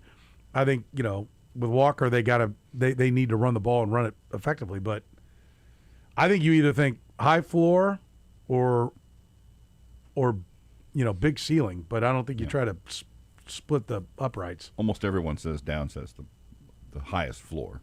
Yeah. I think him and Love are the 2 guys that you think if you're like, okay, I'm going to pick one guy and you pick one guy. And the goal is to not finish last. Yeah, right. Then you pick those 2 guys. They're not going to suck. Right. I think you can make that that's the way. If it's a weak draft and you've got a lot of picks, way you're perceiving it, as you said, that narrative could change. But then it could seem like you could make a case that volume isn't as important this time, because why do we want these, multiple sixth-round picks when the sixth round's going to be a dumping ground? That it's equivalent of not even drafted next year, and that maybe there's 2 or 3 gems here, and if we get 2 real solids out of a crappy draft, then that's good. But then you could probably come up with a scenario the other way too. So what's your dream scenario for the Chiefs? I still would like them to take an edge rusher. Short arms, long arms, club foot. I don't care, but I said it on the little video we did for Easton Roofing. Mm-hmm. I'm not going to be surprised if they pick a wide receiver or a weapon for Patrick Mahomes. I mean, they've got to look at the landscape of. I think they've finally come to the realization, I would hope, that Pat can't do everything. He's not a wizard. He's not a magician. He's just great. And we try to heap everything on him. And he's just great. He's just great. He's just a great quarterback. All he is great. He's not, he's not otherworldly. He can't take, the lame and the crippled and turn them into Tyreek Hill. I mean, we've seen it. They stink. I mean, they really have stunk kind of on offense, considering who they have slinging the ball. You're in the middle of the pack on offense, and Patrick Mahomes is your quarterback. That's inexcusable. I mean, it really is. I don't disagree. So, but then again, particularly with the second most expensive offensive line and a first and second round pick at wide receiver and a Hall of Fame tight end, yeah, last year was unacceptable. Right, and the year before they did let the offensive coordinator go. Right. Yes. And the year before they weren't that much better either. They just transformed it into a fine season. So, you can make a lot of different cases. They not getting to the quarterback ever. It's like Chiefs in the dictionary. No pass rush. List the traits of the Kansas City Chiefs. Fine ownership. Excellent quarterback. Can't rush the passer. I mean, that's how long's it been like that? The last 2 years, because 3 years ago they were over 50 in sacks, and we're like, yeah. But then I think the couple of years, I think that was an outlier. They've been off and on. Right. They were off and on before that, but they've been off the last 2 years for sure. And that's the sack numbers also is a lot of it's Steve Spagnuolo. I'm just talking about, hey, I think last year we saw the definition of it even more. The very best teams, almost all of them, just could rush 4 and still get to you. And it's a great way to play. Then you still have 7 other guys to play with. It's a lot better than having 4 or 5, which is what the Chiefs are usually dealing with. And we saw that in too many big plays. And so I would still go for the edge rusher, because I do think that Patrick Mahomes can elevate. You can make a case that they have enough talent on their roster, mostly offensively. Maybe they just haven't utilized it correctly. It hasn't been available at the highest level due to injury, suspension, etc. For instance, Rashee Rice certainly has a lot to prove this year. Probably be extra motivated. Probably play well, and then play himself off the Chiefs for a big contract. I mean, he's already talking about wanting to be paid by the number one wide receiver in the league, which is and before he even starts to play this year. 5 minutes off the league not investigating him, and now it's like, yeah, so pay me the most. Right. I mean, I honestly self-awareness, not a strength. No, and you can't trade him because no one's going to give you anything for him. No, going into his lame duck year. I mean, yeah. You just hope he's a motivated player who plays well this year, and then you can kiss him goodbye. Whatever. And he can make his money, because he's clearly going to take. There's going to be no hometown discount or even close to it. Clearly, he wants top dollar. Somebody will give him top dollar if he plays great, and the Chiefs won't, and they shouldn't, for multiple reasons. Yeah, for sure. I think you plan on this being his last year. I think that's another reason why Jordan Tyson becomes a distinct possibility of pick number 9. Now that he's worked out fine today, I think he's right up there. You can add him to the true first-round picks. The only thing that, gives you pause a little bit, would they ever say he didn't work out good? Yeah. Have people ever said that? Oh, boy, he's got to have another surgery. Yeah, there's been quarterbacks I know that they say didn't work out well. Out loud or subsequently? You mean by analysts or by the team? By the team. That ended up taking him? No, not it ended up taking him. I'm saying that, is a guy going to say he, because part of it could be cover. If he worked out terribly, you just say the right thing. He was fine. Who are we? I don't understand. Chiefs say. Are the Chiefs going to publicly go, we watched the guy work out and he sucked? No. Yeah, that's what I was getting at. Yeah, but that's not who's saying he worked out well. It's the media that's saying he worked out well. Oh, okay. They're not, nobody's. The 20 teams that are there watching. Yeah, who'd you say, the one you quoted, Jordan Schultz? Yeah. So. Yeah, the 20 teams, of which we know 14, we assume the Chiefs are among the others they didn't name. Yeah, and would a team say he worked out well? Yeah, somebody who's picking 26 that's there to watch him, like, well, let's see. If he works out well, it's not going to be us, but we want to see what he is. It's like, yeah, he worked out real good. He ain't going to be here for us. Yeah, there are teams that would say that. But teams in the mix to pick him. But I mean, our point is, these are trained eyes, but also I'm a little dubious about what does a workout show you really? Well, for this guy, if he's running full speed, that shows you that he can run full speed. I mean, the hamstring's the question on him. Explosiveness is what they right, but a hamstring can be fine for today. Yes. It can. Yeah, right. It certainly can. Certainly, but it can. But it definitely was at least fine for today. So I said it doesn't erase all the injuries he's had before now. Yeah, I mean anybody could see if he went, yeah, he limped off the field. I mean clearly, that's good. I don't. First of all, he doesn't have the production to say he's Jamar Chase. Right. Right. But I mean, when you watch the little videos of the highlights, when he's healthy, he does look like. Yeah, he does. They're giving him all kinds of cushion because they're worried about him going by him. He comes out of the break smooth and easy, gets the head around, the ball comes in. It's it sticks to his hands. He's not fighting it at all. It's not a body catch. I mean, he seems pretty good to me. But again, all I'm watching are probably some fanboys cut-ups of his best plays. Or his agents. Yeah, the highlights on draft night don't ever show him, dropping the ball on 3rd and 5. Yeah, drag. Kenyon Sadiq is a physical specimen as a tight end from Oregon, but he drops the ball. But you never see that on ESPN. No. I think nothing, I just was looking up at the TV, nothing tells you more about the impact of the NFL draft than a drone shot of an empty Heinz Field 6 days before the NFL draft. Boy, that's something I need to see. Yeah, here we are. Yellow seats. And that really jumps out. That's where it's going to be. Ooh. It doesn't get your juices flowing, Danny? An empty stadium does not get my juices flowing, no. So that's where they're going there is going to be at the stadium? They don't have some big civic? I don't even know. I just saw a shot of an empty Heinz Field from above with a drone during draft, whatever. Well, if it's at Heinz Field, we're not going to be hearing about 250,000 people like they like to say. No, but they could have a surrounding village. Maybe they're doing the village there, or maybe that's their Union Station and Heinz Field is the base. I don't even know.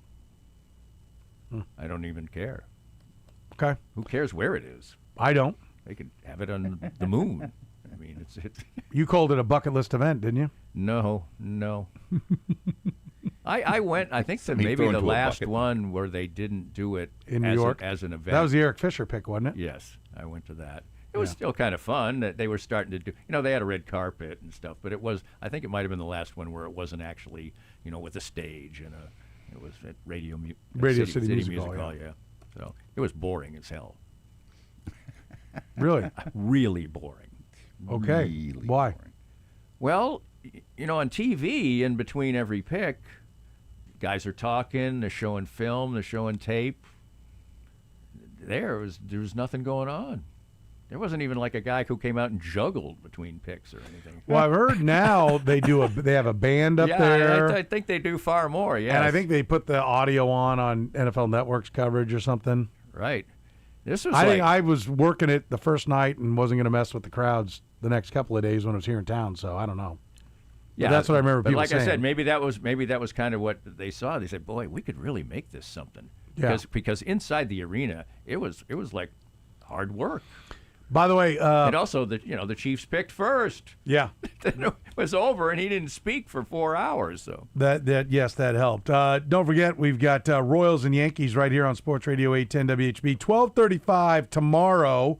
You can hear the Royals and Yankees right here on 810. You're home with the Major League Baseball. Also NBA playoffs. Rockets Lakers tomorrow night. On Sunday, we have got the Advent Health 400 right here at Kansas Speedway. You'll hear it all right here this weekend on Sports Radio 810 WHB. Danny Clinkscale brought to you by our friends at Easton Roofing. Residential roofing repair and replacement. Yep, they do it. Some companies don't do repairs. They only push the full replacements when all you need is a repair. Free storm damage inspections. You might need that. Come tomorrow. Easton documents the damage, walks you through the next step. Filing the claim properly is important. Easton can guide you through that process. Go to eastonroofing.com or talk to a real person 24/7, 365 at 913-257-5426. The program with Soren Petro. I have a giant man crush on Vinny Pasquantino. Weekdays from 2 to 6 on Sports Radio 810 WHB. Outdoor living spaces are absolutely the best, and All Weather Decks specializes in building them. One of the things I love to do is go out on the screened-in porch during a storm. Love watching the storm roll in. Love lightning shows at night, the rain pounding down, smelling the rain coming through. It's one of my favorite things. All Weather Decks built us a great outdoor living space, so I can do exactly that. We've also got the dry underdecking. Basically, on our deck, when you come out downstairs, you're underneath the deck. We put the dry underdecking so you can sit down there and you're completely dry. It's basically like a gutter system that takes all the water away from the house. It's fantastic. It also helps with the foundation because, like I said, all the water goes into that guttering system and then it gets funneled down and out into the yard. All Weather Decks are experts at outdoor living spaces. 24-time winner of the Angie Super Service Award. Probably built one in your neighborhood. Check out allweatherdecks.net. They've got a map link where you can see where they've done jobs all over the metro. A+ rating with the Better Business Bureau. Check out the images. Check out the photos at allweatherdecks.net. Great place to see the caliber of work that they do. Go to allweatherdecks.net or call Cass on the guys at 913-206-1974. Tell them you heard it right here on Sports Radio 810 WHB. Tell them Petro sent you. Tell them you want a great outdoor living space just like All Weather Decks did for me and my family. It's allweatherdecks.net and relax. Paid for client portrayal and endorsement. Choice of a lawyer is an important decision and should not be based solely upon advertisements. After my car wreck, there was a lot I didn't know. I do know. If you've been hurt in a car wreck, call me. I've got this. Mike's got this. 816-888-7500. Mike's got this. Hey, I'm Brian Sight. And I'm Zachary Sight. And at Bob Sight Auto Group, we built our reputation on trust, family, and great people. For decades, drivers all across Kansas City and Lawrence have counted on our family-owned dealerships for honest pricing, transparency, and the best brands on the road. From Bobside Ford to Kia, Honda, and Chrysler Dodge Jeep Ram, we're proud to serve our communities with the same values our family started with over 100 years ago. And right now, it's never been easier to buy. Get 0%.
All right, the Twin Peaks into the hour answer. How many players have won the All-Star Home Run Derby? Well, that's what it is. I'm telling you. Sorry, we're finishing the conversation. All good. They just want to sit and stare at their damn phone. That's all the time. Go ahead. Anyway, you were saying. Oh, sorry. How many players have won the All-Star Home Run Derby and been named All-Star Game MVP in the same season? How many have done it? None. No, it's like 2 or 3. It is not none. Okay. It is one of the two numbers you mentioned.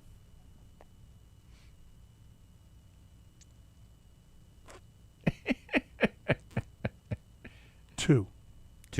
Nailed it. Trying to get a read as I was going making the facial expression, see if I could get a read. And you know what? You're taking a penalty kick. Don't play cards with me, Curtis. You're an open book. True. You're an open book. Yeah, Knew it right away. Don't think that's remotely true. There were two. Cal Ripken Jr. in 1991 in Toronto, and the other, Garrett Anderson of the Angels in 2003. Anderson passed away yesterday from a heart attack at the age of 53. Did he really? Yes. Oh, that's too bad. Yeah, very quietly one of the better hitters of his Yeah. era. Angels career leader in games, hits, doubles, total bases, and RBI. And that's after more than a decade of Mike Trout. He still leads the Angels all time in RBI and total bases. That's pretty amazing. Yeah. Give you and a really good dude by all accounts. One of the best people you'd want to meet. Give you a idea when he came up or early in his career. Whitey Herzog was like, I don't know if he was general manager or if he was just special consultant, but he was in the Angels organization. They had him, they had Jim Edmonds. Who was the other one? They had a third. Tim Salmon. Tim Salmon. And they're like, well, we need pitching. And so we're going to trade one of the outfielders. And Whitey Herzog said, fine, just don't trade Garrett Anderson. So, I mean, that's pretty good company. If Tim Salmon and Jim Edmonds could play, and Whitey Herzog was like, that's the one guy you don't trade. Played from 1994 to 2010. What do the numbers look like?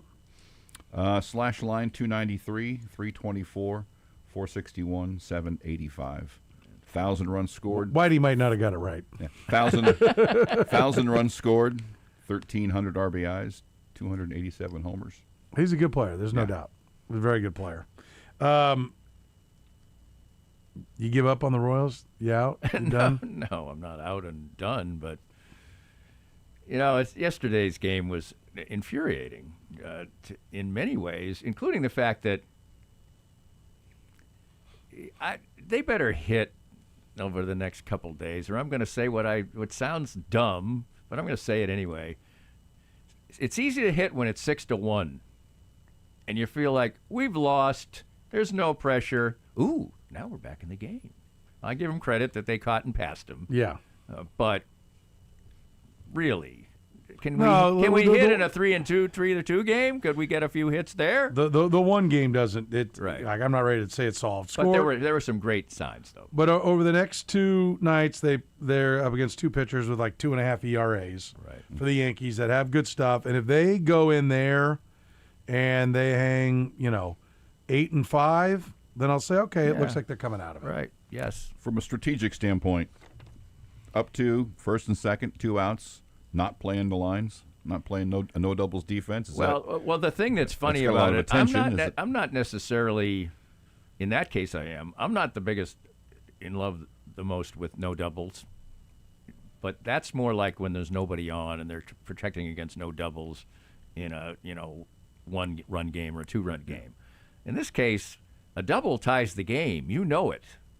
And I don't know who decided it, but I think it was a mistake. Eric Hosmer, who's really excellent to listen to.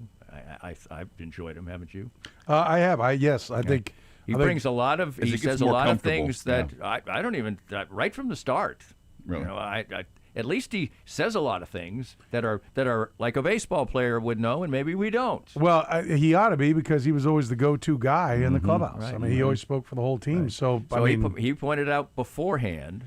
The one thing that I think we need to see over the long haul, and Curtis brought this up, so I'm stealing his point, but it was like on Twitter he has been obsessively protective of the players.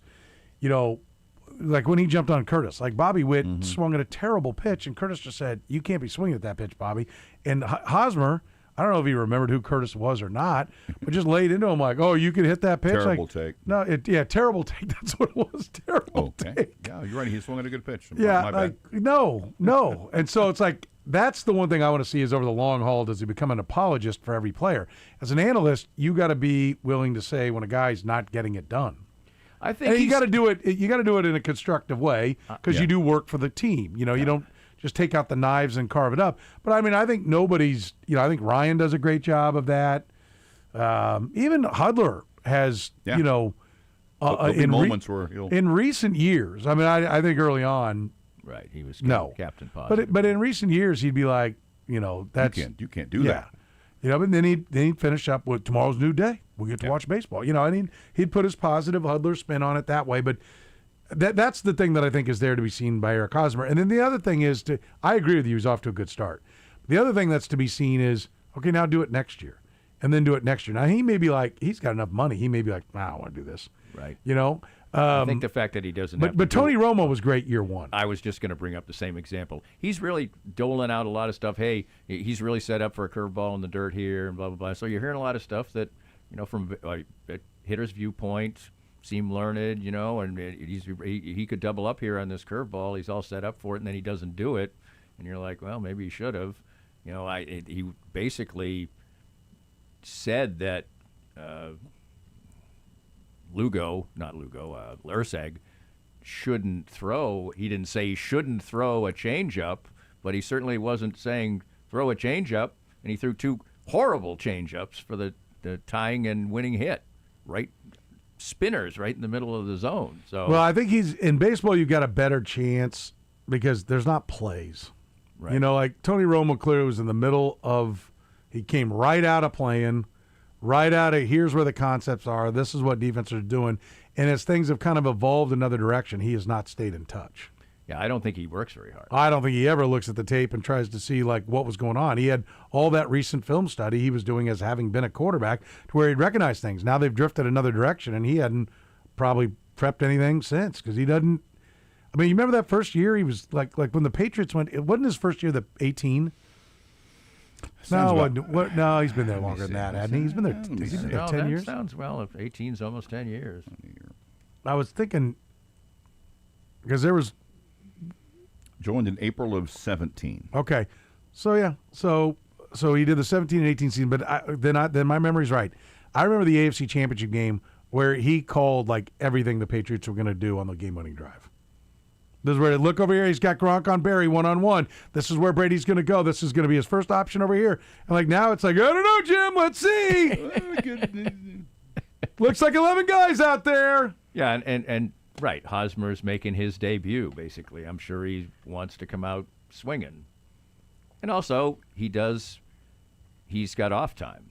He's only going to do like a third, I think, or something like that. Well, and I think that might be what it takes to get the modern ex-player. I mean, they're going to do it for the amount that it's entertained for them. They're not doing it for the money.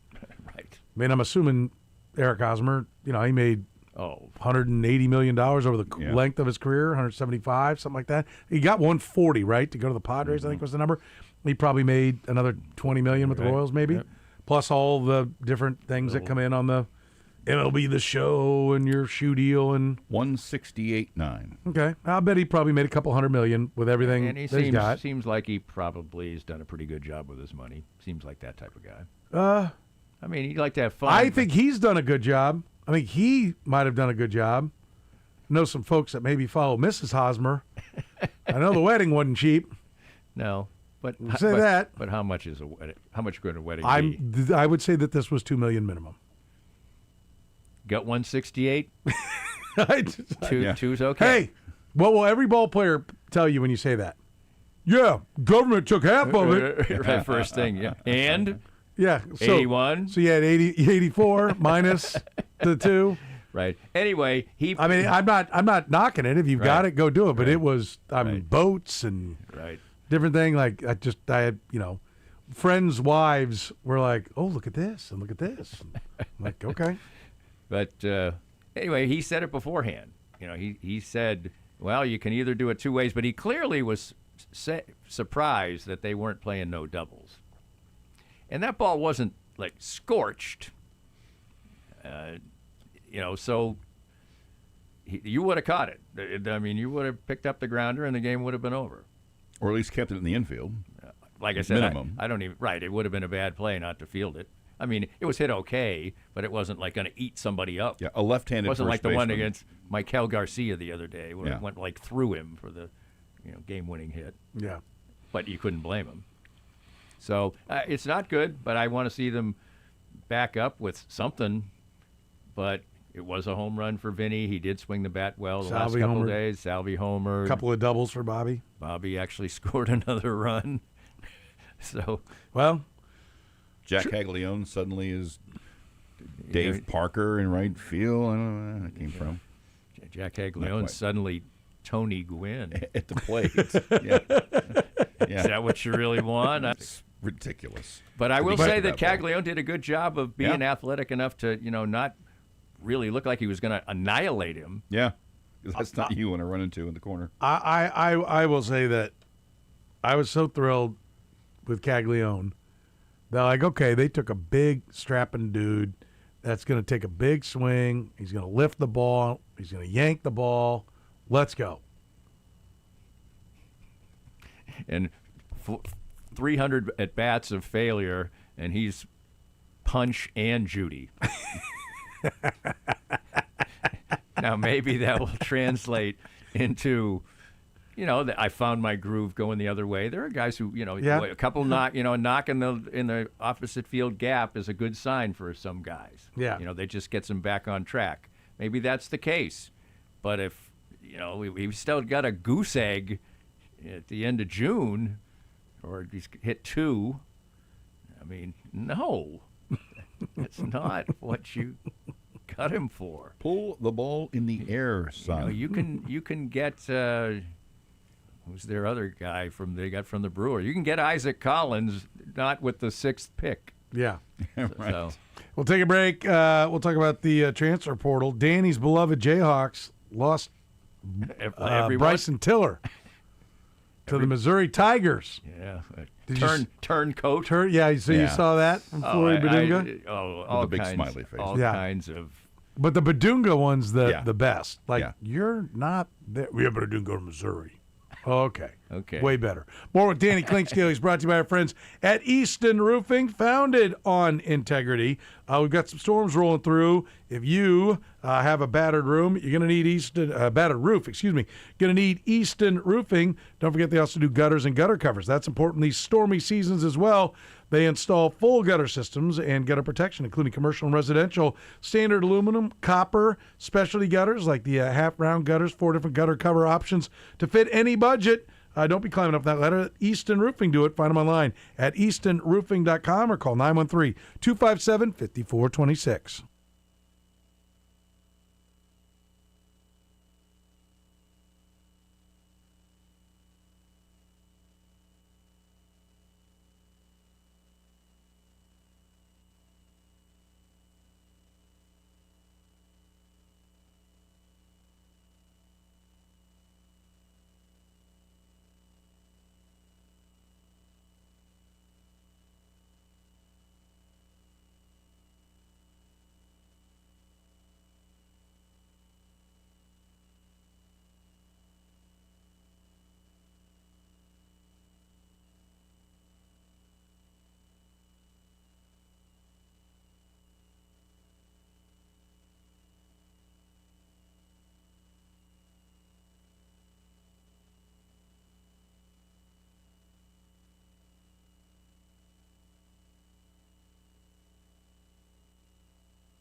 Danny Clinkscale's with us. Little Danny Unleashed, brought to you by our friends at Easton Roofing, Kansas City's best. You don't need to get up on that roof.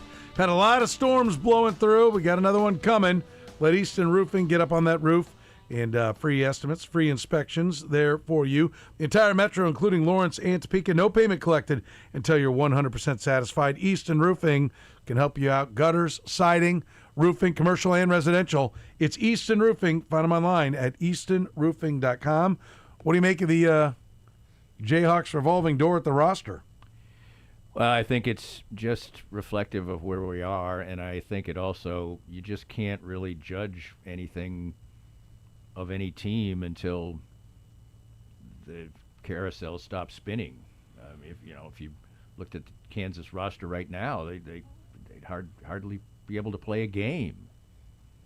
But yeah, well, it's going to stop spinning on Tuesday. It's not going to end that way. I mean, they're going to, but that's still 5 days away. Plus then maybe you decide to, re-recruit a freshman or whatever. So I just think you got to wait. I mean, some of these things certainly have been significant defections. What's interesting, and we really don't know until we're going to start to see contracts and everything else, which we may never do it. But there just seem to be some, players who might have stayed for the same money. So were they even able to get the same money? No, I'm not like the biggest Flory Badunga fan, really. I think. But do you want to go $4.5 million for Flory Badunga? I mean, no. I think that's the wise. I think that's, unless you're going to put. If you tell me that Louisville puts a $35 million roster out there, I'll go, okay, I get it. Now, Andy Sweeney thinks that they're going to go over 20 at Louisville. That they're going to really splash the cash around. I heard him. So if they do, then maybe that can make sense. But I think Flory Badunga is a marvelous player, but he can't be your go-to guy. I don't even think he's a marvelous player. I think he's a marvelous defensive player. I think he's a marvelous defensive player against small teams. I think he can play. He can't play against. He struggles against giant teams. I'll tell you that. But I mean, I think measuring how he plays against Arizona and Michigan is taking the biggest outliers. Right. Those two teams. I'm just saying that he still is going to play for you in that position probably, and he's not going to dominate. So I think he's a fine player to have on your team. I agree. We're not going to argue. We're on the exact same page. He's not a $4.5 million player. You might be over here on the left side of the spine or whatever it is in the book. I'm on the right side, but we're opening the book at the same page on him. Yes. So I don't mind that amount of money moving on. If that's going to be what it takes. What I am still not seeing is a propensity to go out and get high-level shooters. Maybe they would say they retain Cole Rosario. They feel like he's a high-level shooter. They need more. You're going to field the whole 15-man roster. You can't have a guy who shoots. Agreed. I agree. And I think that has been – I do think that – first of all, do you think Bill Self's back for any more than one more year? I think it's possible. Okay. But would you say he's definitely back for more? I would lean toward more than just one. Really? Yeah. I just think now maybe if he had a great year, they would say, okay, that's fine. But I don't think they're going to have a great year. Okay, if they don't have a great year, how long before people start going, this is not Kansas basketball? How many years are the people who have given hundreds of millions of dollars to Kansas going to accept going out on the first weekend? I mean, that's not the expectation of Kansas. And they have gone out in the first weekend every year since 2018, except for one, and that's when they won the championship. And there are qualifiers. He had a heart condition and didn't coach one tournament. There was not a tournament. There was not a tournament in the pandemic. I get that, but it's still adding up. It is adding up. I will say this. I think that anybody who feels like there's going to be, I think in the current structure, I don't think we'll see an era of Kansas basketball again that is like 2000. No, of course you won't, because no league will be that bad. Let's be clear. There's no doubt Bill Self and Kansas were great. But we're seeing it with Connecticut. Well, even St. John's has been their equal now for a couple of years, and they haven't won the championship. So even since Rick Pitino got to St. John's, he kind of quieted that UConn dominating the Big East. Now, UConn did go all the way to the championship game this year. Right. But so, I mean, they clearly got something going on. But, no, I mean, part of it, the league cooperated. Nobody else did anything in that league for years. That's why that's as much a part of the reason why they won 14 in a row. Right. It was more of a rotating 2 or 3 teams that would be sort of challengers for Kansas each year. It wasn't like, Iowa State wasn't great throughout that program.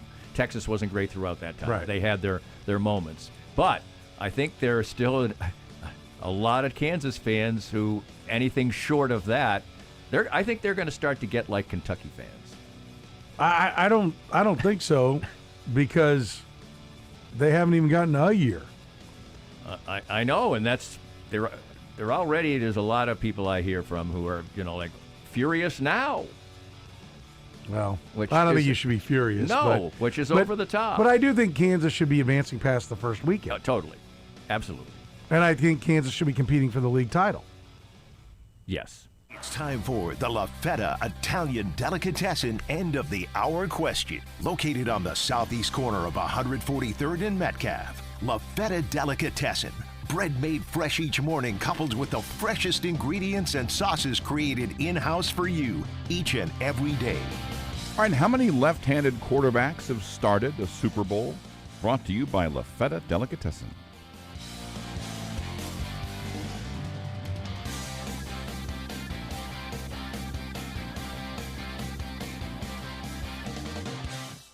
Performance matters in intimate moments. Don't let ED ruin them. This is Jeff for Heartland Men's Health, and I want to assure you that if you're like the vast majority of guys, you don't have to suffer with ED anymore. In fact, you might be pleasantly surprised at how the right treatments could positively impact your love life. At Heartland Men's Health, our advanced medical therapies go far beyond pills. We have treatments that are effective in well over 90% of cases, and we offer specific and combinative treatments that can dramatically enhance both your performance and your stamina. You could even last up to an hour or more and bring a far greater level of intimacy to both you and the one you love, perhaps performing like you haven't in years. So call us today and find out why our advanced treatment strategies offer so much more. Your first visit is just $99 and gets you blood work, a medical consult, and if medically advised, a test dose. And if that test dose doesn't work in the office, your visit is free. Call 844-447-6600 or go to heartlandmenshealth.com. Heartland Men's Health, advanced medical science to improve men's lives. Save big money on your bathroom update at Menards. Transform your bathroom with a stunning new vanity from Magic Woods. With many options to choose from, our vanities combine contemporary style with durable material.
Don't let your basement turn into a swimming pool. Connolly Plumbing Solutions has $200 off a main sump pump or $400 off a battery backup system. Stay dry, my friends.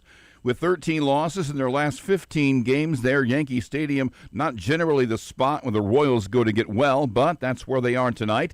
KC looking to snap a streak of 4 straight one-run losses. The latest, a 3-run Tiger ninth inning that erased a huge comeback by Matt Quattro's team. Extremely disappointed. We feel great anytime he comes in the game. The insurance run from Vinny, big swing of the bat there in the top of the ninth, but obviously it didn't work out. You got to give them credit. They battled a lot of good at-bats, put some balls in play hard, and they beat us.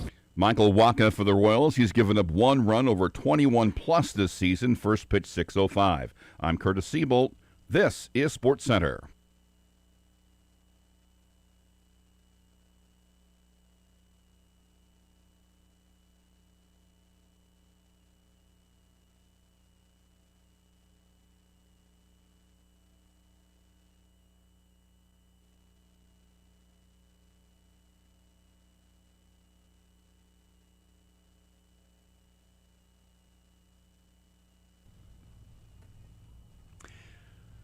Second half of the program begins right now with the 2-minute drill, brought to you by our friends at Joslin's Jewelry. Gary Joslin's great staff. Kansas City's best when it comes to getting you the most beautiful ring, bracelet, necklace, earrings. How about some diamond studs, pearl necklaces? How about engagement rings? They've got almost 1,000 to choose from. Birthstone pieces. You got a birthday coming up? They've got hundreds to choose from in each birthstone. Plus, Mother's Day is now, just a little over 3 weeks away, I think. So if you haven't been into Joslin's Jewelry, get over there right now. Southeast corner of 95th and Antioch. You can find them online at joslinsjewelry.com. Voted the #1 jewelry store in Kansas City to do business with. Of course, full-service jeweler, repairs, appraisals. Yep, they do it. It's Joslin's Jewelry, the gold standard in fine jewelry. Let's get things started here on the drill. We begin in Houston, Texas. Matt Thomas is with us, Sports Talk 790. Matt, how are you, sir? Good. I'm actually calling you, talking to you from Beverly Hills, California. Rockets and Lakers tomorrow night for Game 1 of the playoff series. Rockets and Lakers, the 4-5 series, but I got to think the Rockets, who are the 5, the Lakers are the 4, pretty confident with all the Laker injuries, right? It's going to be a disappointment if they don't win the series, isn't it? That would be an understatement. When you have Luka Doncic, who, one of the top 3 scorers in the NBA, Austin Reeves scoring north of 20 points most nights, you're asking LeBron James at 41 years of age to go from the third wheel to the main guy. And while he probably can do that for 1 or 2 games, I'd be stunned if he could do it for over a 5, 6, 7 game stretch. So needless to say, I think the Rockets would like to really take advantage of things early and not even think about Luka and or Austin maybe playing later in the series. So we've been talking about this team and them coming along here for a couple of years. It's now, they are in a position where they actually become a threat. What would be a successful run in this playoffs? What would everyone go, okay, we took that next step, or am I wrong? Are they thinking championship already? Well, when you don't have your point guard all year long and Fred VanVleet, that hurt. One of the best offensive rebounders in maybe in the history of the sport. Steven Adams has also missed a lot of time, too. He's done for the year. So those 2 guys are not a part of the package. When you obviously make the Kevin Durant trade, you want to win a championship. So needless to say, it would be normally championship or bust. And I think there's a window of 2 or 3 years to really try to do that with KD. But the reality is this, and you talk to any logically thinking NBA fan, it's been Oklahoma City and San Antonio in the West this year, 1-2, and it's been everybody else at distant third. So it would be a surprise no matter who came out of this series against Oklahoma City because they're playing so well right now. And selfishly, as a voice of the Rockets, I would like for the Rockets to pull off a major upset if they get to that spot, but I don't think anybody in America would really think they'd have much of a chance. Yeah, I agree. I do like the way they're going, though. I mean, I think they're putting a lot of good pieces together. We'll see how far they can go. We'll see if they get by the Lakers. I'm with you. I like them to beat the Lakers fairly handily. The Houston Texans have had to ship off some pieces over the last couple of years, but I think it was for this reason, to pay guys like Will Anderson, right? He gets a 3-year, $150 million extension, this according to numerous sources. First of all, do we like the deal, and are we surprised at how big it was? Not surprised. He is worth every penny of it, and I know he will be the highest paid non-quarterback in the NFL, and that'll last for, about 2 weeks, usually until the next guy gets his big money deal, but he's worth every penny of it. He's been phenomenal. He was a top 5 pick along with C.J. Stroud, so the Rockets have got, I mean, as you said, the Texans have got some interesting decisions to make about CJ, but today was a no-brainer. This was absolutely supposed to be a day that Will Anderson was going to get paid because he's been worth every dime, and he's a good guy, and now he's locked up in Houston until at least 2030. He also, by the way, has a no-trade clause in his contract, which is very rare, but that's good for him. And, again, good guy, better football player, and money well spent, and be curious to see how their Texans massage the next big contract, which obviously would be trying to figure out what to do with C.J. Stroud. And that's supposed to come, if you go by the timeline of quarterbacks like Patrick Mahomes and Josh Allen, that's supposed to come this year as well. Don't think it will, though. And most of them don't happen until right before training camp, maybe even the first couple of days of training camp. You don't think that's going to happen this time? Honestly, he played so poorly against Pittsburgh and then played worse against New England. It would be he'd have to do it on a discount, and I don't think with his agent, if you know who David Mulligat is, he's never a discount guy. So I think he would like to have a better season next year, maybe get the team deeper in the playoffs, at least get them to the championship game for the first time ever in the franchise's history, and then maybe have some leverage. But right now, I think from a PR standpoint, the Texans have not shown any initial signs to say, let's lock this guy up and put him in that money that would be close to like Dak Prescott kind of money. What do they need in the draft? Offensive line, defensive line, not necessarily a position of super need. They went in free agency and got 2 or 3 different linemen that have been not necessarily journeymen, but just guys that have had good careers but not signing the long-term deals. I'd like to see some stability ultimately with an offensive line for more than 1 year. It feels like CJ is going through a different set of 5 in front of him every single year. You could probably use an extra wide receiver as well. You know, Tank Dell has been a really good positional player as a number 2 or number 3, but he's been hurt for back-to-back seasons, and he's just frail. He's 5'9", 165, and that's going to be tough for him to stay in there. But Nico Collins needs a legitimate number 2 next to him because Christian Kirk most recently left, and they've been kind of searching for that number 2 ever since, the Texans have had battle injuries, and obviously Tank Dell being the biggest one. The Houston Astros gave 3 years and $54 million to Tatsuya Imai. Imai? Easily said. Yes. I thought I had it figured out too when I was going in there. I started down the road with confidence and then bailed immediately. 7.27 ERA, but I think kind of the more interesting part of the story is that the word is his interpreter says he's not adjusting to the American lifestyle, the American baseball, like the food is a problem. Yeah. I mean, we've seen a number of Japanese players have success. So we don't really think of how big a culture shock it is. How concerned should the Astros be? I think if we're having this conversation in 2 months, it's a 10, but right now it's probably a 3 or a 4. The reality is this: you let Framber Valdez walk, and he's now in Tigerland playing with the Tigers. Imai was a guy that they went to the Far East for the first time in his franchise history. They want to develop a pipeline and bring in players here. He obviously, when he signed, said, I don't want to go play with the Dodgers. I don't want to go with the Giants. I want to go somewhere else and make my mark. Well, he made his mark all right. He's miserable and doesn't eat the same time the players do. He's already gone through 3 interpreters. He's had terrible control issues. He's talked about the mounds being not like they were in Japan, the baseballs being of a tougher grip. Frankly, right now, too many excuses, so I will give him the benefit of the doubt for probably another month or so, but he's making $20 million. Scott Boras is his client. There's going to be very little wiggle room, I think, the rest of the way for him to feel sorry for him. He's got to step up and help because a lot of money and a 3-year commitment is certainly within his realm right now. We've heard before that the baseballs are different, but I never heard about the mounds. What does he say specifically? What's different about the mound? It's harder mound, okay. Which it is what it is. I think a lot of it is if he was 3-0 with an ERA of 2.37, we wouldn't be hearing about this. I think it's just a combination of things. And look, we have to be honest. We've all moved once or twice in our life, and we understand that you have issues with going from one place to the next, and certainly from one country to the next would be a huge change. But the reality is also this: Scott Boras is his client. Scott was instructed to go get the biggest money, the best deal possible, and he was able to get it as a major leaguer in the United States. So he had to know this was coming. So my philosophy has been on my radio show, and again, I want to be empathetic to the spot, but it is also, if he doesn't like it here and he doesn't perform well, he's got options the next 2 years. He needs to take his option out and go back and play in Japan. I don't think that's going to be the case because that'd be a terrible precedent for guys to do that.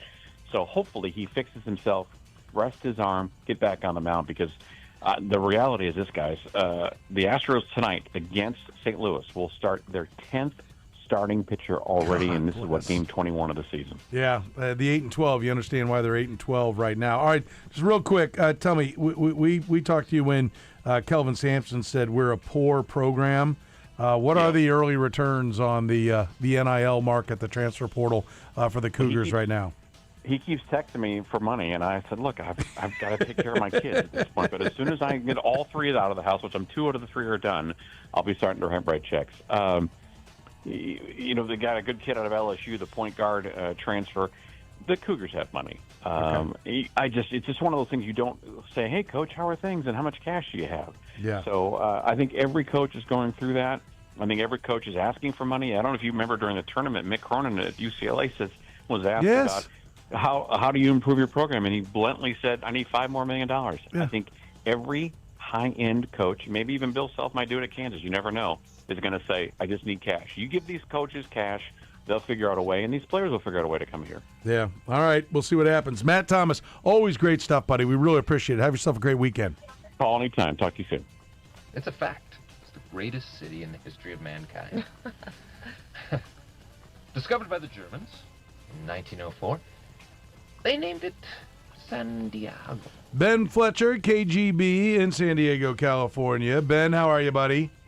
We're doing good, Soren. How are you? Yeah, the Padres kind of stumbled out of the gate for the first handful of games. I don't remember if it was like 1-4 or something along those lines. But now 13-6 and winners of 8 straight. Is this who they really are?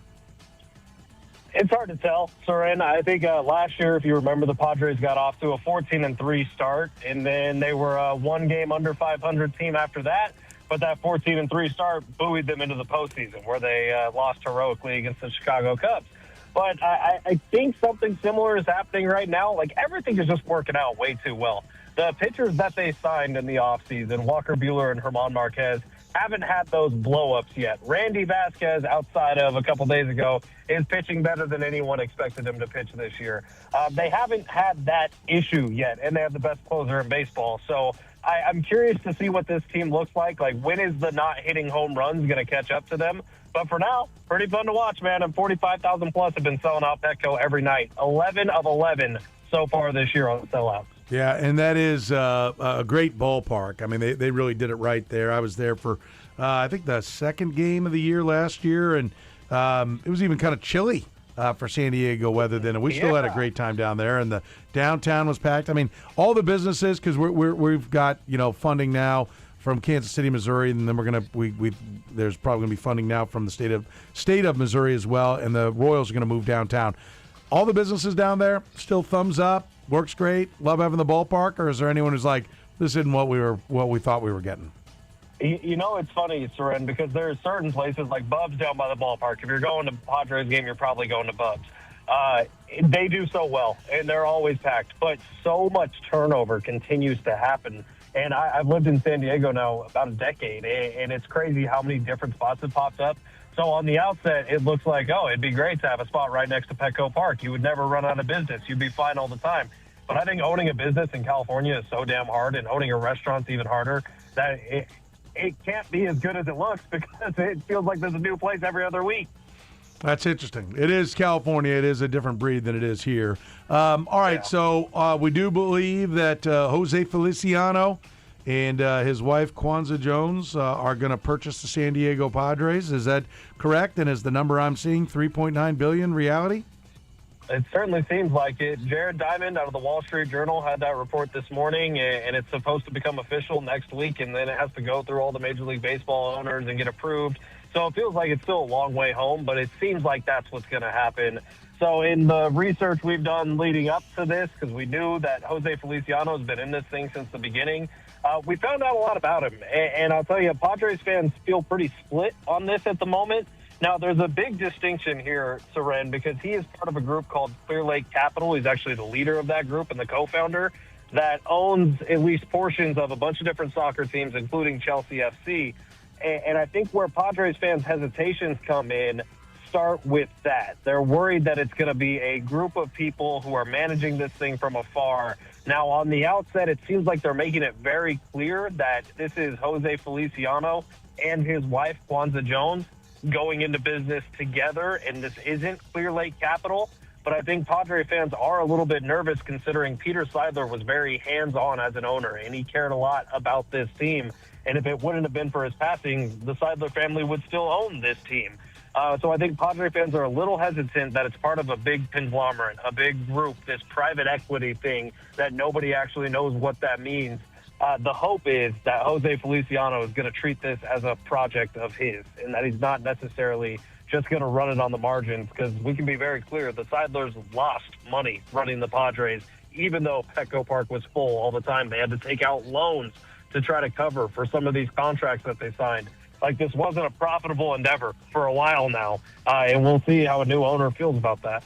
You mentioned that he's a big money guy, and Chelsea, they own Chelsea in the English Premier League, and they usually finish top 5, but they haven't won anything since he took it over, his group or whatever it is, whatever entity owns it. So they took it over from, I can't remember the Russian oligarch's name that they got a hold of it from. But, like, is there a feeling that, like, they know how to build a team from looking at what they've done?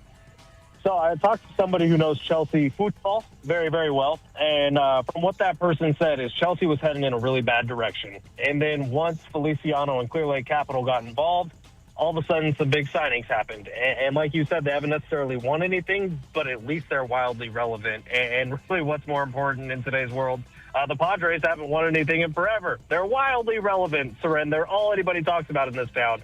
And they're selling out Petco Park every night. So the hope is that this guy's coming in with the intention of doing whatever it takes to win a World Series. Well, look around baseball right now. Does any franchise not named the Los Angeles Dodgers really believe they have a shot at a World Series going into any given year right now?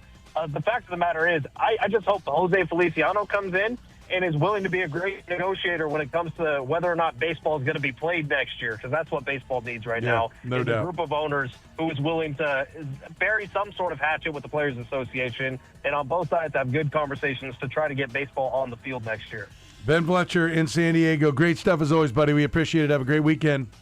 Yes, sir. Hey, give me a tip. Are the Chiefs trading one of their first two first-round picks? Yes. Okay. That's all I needed to know. Mark Carmen, CHGO Sports in Chicago, Illinois. Carm, how are you, buddy? Soren, I am excellent. Thank you for having me. Happy Friday. Happy Friday to you. Billy Donovan, they've arrived at a, quote, pivot point with him and the Bulls. Not sure he wants to be back. Well, why not take the Carolina job? Well, who knows what went on there. It seems like Carolina jumped the gun on Billy, which I was surprised about. But this is going on now for a while. The Bulls' season has been over, literally for a week, and you would have thought a decision would have been made. I haven't understood why Billy's been here this long. They've had no chance to win for a long time. Now they're actually making a pivot. You have multiple first-round draft picks. You have a new GM and a new philosophy coming in. If you've waited this long, you might as well, on some level, I would think, go for the payoff. But the fact that it's being drawn out here, it makes me wonder if Billy is maybe just reached the end point. Yeah. There were some rumblings that he didn't like the idea that Carolina was talking to other people. They didn't go to him first, but at the same time, he was saying he wouldn't talk to anyone until the season was over. Well, college jobs got to be filled before the NBA season ends. So do you think he wanted it, or do we have any idea? Logically, I would think he would have wanted the Carolina job. Like Billy Donovan, when you look at the problems for the Bulls the last half a decade, he's number, and he's not even on the list. And if he was on the list, for some, he would be objectively, number 7,800 or something like that. So why would you want to stick around for this? The Bulls organization, minus, lucking into, buying it with MJ already on the team, and then lucking into Derrick Rose, they just do not know what they are doing. So, I would have been, it was bizarre to me that he wouldn't talk during the season. See you later. I'm out of here. Thank you so much. I did everything I possibly could for you, but he didn't do that. I love it. They do not know what they are doing. That's as good as it gets right there from you. Do the Cubs know what they're doing? They're 9-9. They gave Pete Crow Armstrong $115 million, and he's slashing, an OPS of around 530. What is the story? They just early, slow start, everything's going to be fine, or is 500 about what this club is? I mean, I think the PCA investment was a logical one, even though, the second half of last season he fell off after playing at an MVP level, really, in the first half, and now he's off to a slow start. But it's early, so let's not completely freak out, although his concept of the strike zone is less than elite. Let's be kind to PCA and put it like that. The Cubs, the bigger thing is that they lost their ace, Cade Horton-Dunn, for the year, arm surgery, and everybody else on the team, by the way. The closer just got put on the IL today. Valencia, who pitched in the World Baseball Classic, I'm like, that guy's going to get hurt, right? And, of course, now he did. Oblique injury. So, they got some pitching issues. They've got a Dodgers issue, for like your prior guest just mentioned. They've got a Brewers issue that they haven't been able to solve. So, could they be a 90-win team? Sure. I mean, most people have the Cubs winning the division. I still looked at that lineup and thought it was thin. Okay. By the way, weren't the Blackhawks supposed to be the next thing when they got, God's gift with the number 1 overall pick a few years ago? What's going wrong there? It's just harder and harder to get it done on the ice these days, Soren. Connor Bedard has, it was a slower, this wasn't Patrick Kane, Jonathan Toews all over again. First of all, he didn't have a partner, that represented anything like that pairing. Second of all, he didn't, hit the ground running. It was a little bit bumpier, but he's there now. They're going in the right direction. I actually think the Hawks have a reasonable plan. It's just taking longer than people wanted, and who knows if they'll be able to pop it next year or not. All right, got a lot of draft picks. White Sox 6-13, but they looked like they had some pitching when they played the Royals to a 2-2 series split. Are we at least seeing progress from the White Sox? Well, here's a stat for you, Soren. In the last 126 years of White Sox baseball, and forgive me, I forget the year in the early 1900s, but the worst forced starts to a season hitting the baseball was 19-0 whatever it was, and the last 3 seasons, including this year. So runs are you can't find them on the south side of Chicago for a while here, and I don't know. Maybe they are pitching a little bit better, and I don't think they're going to lose. They're certainly not going to lose 120 like they did a couple of years ago, but they're definitely going to be competing to not lose 100. That'll be the dance card again for the White Sox this year. Not going to lose 120, but they are on pace to lose like about 110 right now. It's can they not? 13. This is what's happened to the White Sox. Will they not lose 100? By the way, last time I checked, the White Sox and the Bulls are owned by the same guy. Yeah, that makes sense. They are having a promotion that was going to be what, 1,500 Pope White Sox hats or White Sox Pope hats. I don't know which direction that's supposed to go. But now everybody is getting a Papal Sox hat. Are they going to sell out? Is this going to be the one sellout of the year? Well, listen, they're looking for something over there, and the Pope has put himself out there at the Sox end, which was a bold move, and the Pope is very popular these days. At least, hopefully, 65% of the country. So this is, that's going to be a hot ticket. That might be the hottest ticket of the year, Soren. Yeah. All right. We'll see what happens. Mark Carman in Chicago. Great stuff, buddy. We appreciate it. Have a great weekend. You too, Soren. Be good.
All right, the La Feta Delicatessen, end of the hour answer. How many left-handed quarterbacks have started a Super Bowl?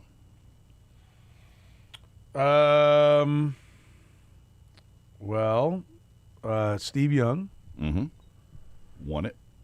Boomer Esiason. Lost it. I'm drawing a blank here. No. One more. I'll give you the answer 3. One more. The Snake. Ken Stabler, R.I.P. Oh, I meant Jake Plummer. Oh. No, I meant Ken Stabler. Yes, Ken Stabler, Steve Young, Boomer Esiason, Norman Esiason, 65. Norman Boomer Esiason. Talk radio hump. Yep. He does sports talk in New York City. Be entertaining. He's entertaining as a mic'd up quarterback back in the days.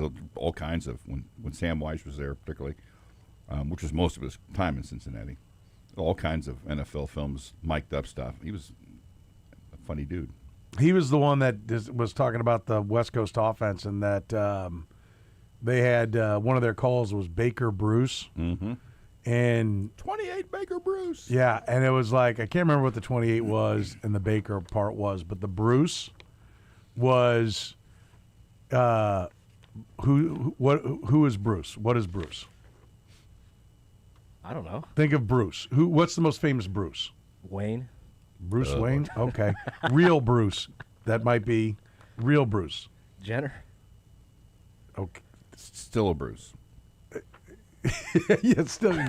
Still Bruce. Good point. Yes, this is the most famous. Let's just say Bruce. That's still Bruce. Dylan Michaels' dad would have gotten this quickly. Do you know what Dylan's dad does No. for fun on the side? No. And is really good at? No. He's a Bruce Springsteen. Has a Bruce Springsteen cover band. Yeah. Really? Yes. And he's Bruce. And he's really good. Great. And he's really good. So, what is Bruce? What is he? He's a singer. Yeah, but who is he? What is he? Bruce is the man. Boy. What the hell are you guys talking about? I have no idea. Yeah. Hold on. Let me try. The Almighty? No. I don't know. That's a funny movie. Let me try. Let me try Thunderdome in there. Who is Bruce Springsteen? What is Bruce Springsteen? Bruce Springsteen is the singer. He's the boss. I can hear Danny laughing back there. He is the boss. He's the. You've never heard that Bruce Springsteen's nickname is the boss? No, I don't listen to Bruce Springsteen. But you know who he is, right? Vaguely, a little bit, yeah. Okay. So let me try you. Kendrick Lamar is the what? As far as his exactly, you no, don't know. hold on. I have 3 Kendrick Lamar songs on my library because my daughters have been charged with give me the good tunes. Okay, yeah. So I'm not Kurtis, okay? So they give me their songs that they like, and I put them on my playlist, and I listen to them sometimes on my way home or on long road trips. Yeah. So I got several Kendrick Lamars. There's one where he kind of goes like, what is that one? Kind of starts out where it's all kind of that's humble. Yeah, yeah. I see what you're getting after. All right, yeah. so I'm not lying. I was not familiar with your game, Petro. Yeah. So I mean, game recognized game. I don't recognize you, but I have game. That's what I'm talking about here. No. So they explain this whole thing. So Bruce Springsteen is the boss. Got it. Right? Boss. BOSS. Back on Thunderdome. strong. Write that down. Right. But here's the point. This goes back to, I know we're 20 miles off the off ramp here. I'm going to put us back on the highway to this Boomer Esiason NFL Films thing where they're explaining, like, and they show the NFL films where he's like Curtis Wright, 28 Baker Bruce. And I can't remember what the 28 in Baker was. They went through that. But when he gets to the end, the Bruce is because who is Bruce? Bruce Springsteen. What is Bruce Springsteen? He's the boss. What is boss? BOSS. Back on strong safety. So the call of the Bruce part of that audible was that the running back has to pick up the safety on that play. Oh, that's brilliant. Well, it's like the opposite. Like that's the thing about the old West Coast offense. I don't know how Andy Reid and everybody who came out of that system has merged it and sent it in all these different directions. But, you know, the difference was like when Trent Green ran, Dick Vermeil ran a Don Coryell offense. And his offense, the uniqueness of that offense was when Trent would call it out, he'd call out, I think formation first, you know, the block scheme second, and then the routes on a pass. And theirs were numeric. Odds were out, evens were in. So an odd on the left side is different than, you know, like usually when you do running plays, high school football, most football, the odd numbers are left, the even numbers are right.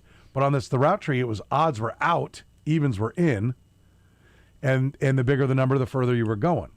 So they made it numeric, and the reason that came about was because Don Coryell was coaching at San Diego State before he got to the Chargers, and they would get kids who would basically flunk out of USC or UCLA, and they wanted to get them on the field right away, so he made it real simple for the receiver. Okay, I'm the second receiver, so the second number is my route. So it'd be like, 157. So one guy's running a 1 on the left side, he's going out, the 5 is going out halfway down the field, so maybe 15 yards, and he's going out. Made it real easy, but then the quarterback had to translate that. Well, then there's the other, just like everything has a word. There's at least a numeric system to that. But like the West Coast was like everything had its own word and that you had to learn. Esiason was bleeped out. He says a lot of them were like women's body parts. You'd hear the thing, 35, 35, beep, beep. He goes, it's a way to keep guys' interest. Guys go, I know that play. I'm pretty sure they've evolved away from that. It was a different time. This is about 1990. You don't know about Bruce Springsteen, but, I know, like, society is completely fixed and 100% pure now, but it used to be a sexist society. Now it's all fixed. All good. Right, yeah. No sexism, no racism. It's all fixed now. But back then, plays would be somewhat sexist. In another world. Yeah, different land, a different time. It's an interesting NFL films. Put it on your list. All right, we'll go find it. Not only him, but Sam Weish was pretty entertaining too. Yeah, he was. Our quarterback got clubbed in the neck and the head there. He's going to be okay. That is a penalty. Yeah. Well, there's the famous one. His coach Sam Weish. The Bengals fans were throwing stuff out on the field, and he grabs the mic. They hook up a mic to the PA because they're threatening to forfeit the game. Yeah, and he goes, "Don't throw anything out on the field. You live in Cincinnati, not Cleveland." Yeah. I want the next guy who sees anybody throw anything on the field, point him out. We'll get him out of here. You don't live in Cleveland. You live in Cincinnati, and he tosses the thing aside. He was something. He also had the Bengals team, that Boomer Esiason Sam Weish Bengals team was fun. It was pretty fun. good. It was good enough to win a championship, but they ran into Bill Walsh and the Niners and lost a close one. That's the enemy over there. They're not your friends. You don't go over there, smile, shake their hands, and hug their neck. He was fun. Good times. Speaking of which, we'll have good times going on. Royals-Yankees tomorrow right here on Sports Radio 810 WHB. You can catch that at 12:35. NBA playoffs. We are the home of the NBA playoffs. We're the home of Major League Baseball. We're the home of the NBA playoffs as well. Rockets-Lakers, 7:30 tomorrow. Then on Sunday, we've got the Advent Health 400. The NASCAR is back at Kansas Speedway. Yes. And thankfully, I'm a big NASCAR fan, but I'm going to be I'm not the biggest. I'm not trying to claim I'm the biggest. I'm not. But I really do enjoy NASCAR. And it's usually really good on the radio. Well, yeah, it is very good on the radio. It's amazing. They're great how they hand off around the track. But Sundays, I'm usually like, that's when my work week begins. Like, my work week ends Friday at 3. We're mailing this part in. I'm not going to lie to you. Yeah. Friday at 3, we're done. This is fumes. We might not even be here as far as you know. Could be. We might be on tape. We're streaming. We're out. Oh, we are streaming? We could be out and changed when we started streaming. We could be out enjoying this beautiful sunny day.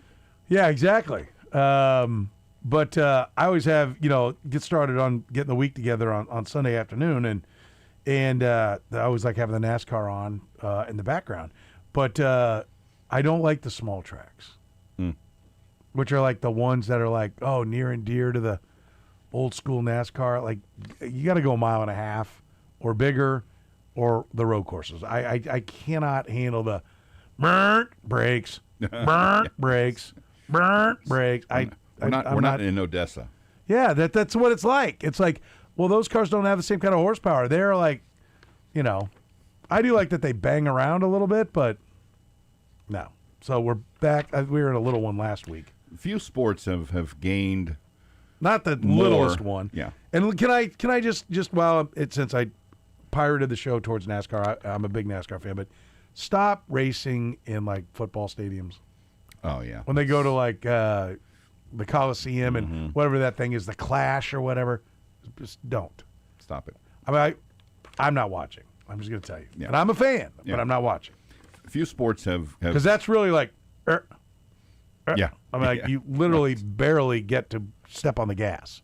A few sports have gained more attractiveness to a lot of viewers because of the improvements of broadcast abilities than auto racing. And the TVs. The in-car cams are tremendous. Yeah, the in-car, they have everything blanketed and the radio stuff, the way they pitch it from corner to corner and so and so. And here comes and so and so as they go into 3. Yeah, pick it up here, so and so. Oh, it's fantastic. You wouldn't think it'd be easy, great, but the first time I tried, I was like, all right, let me give this NASCAR on racing on radio thing a try. I was thoroughly engrossed. Oh, they do a great job.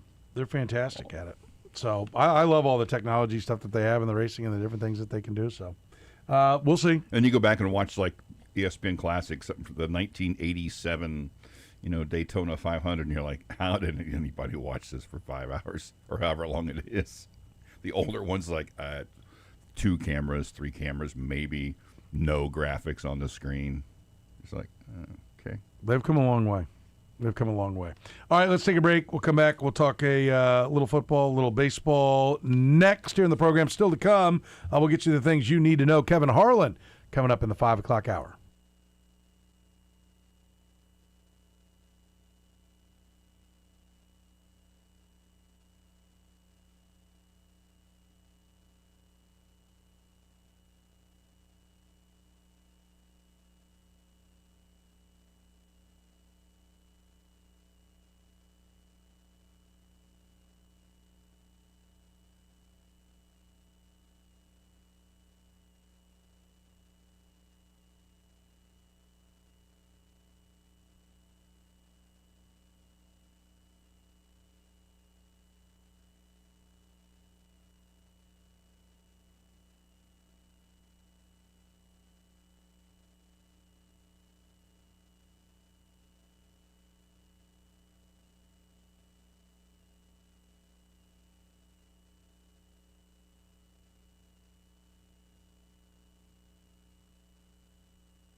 I don't think you need to close the door. I'm pretty sure we're the only people in this building.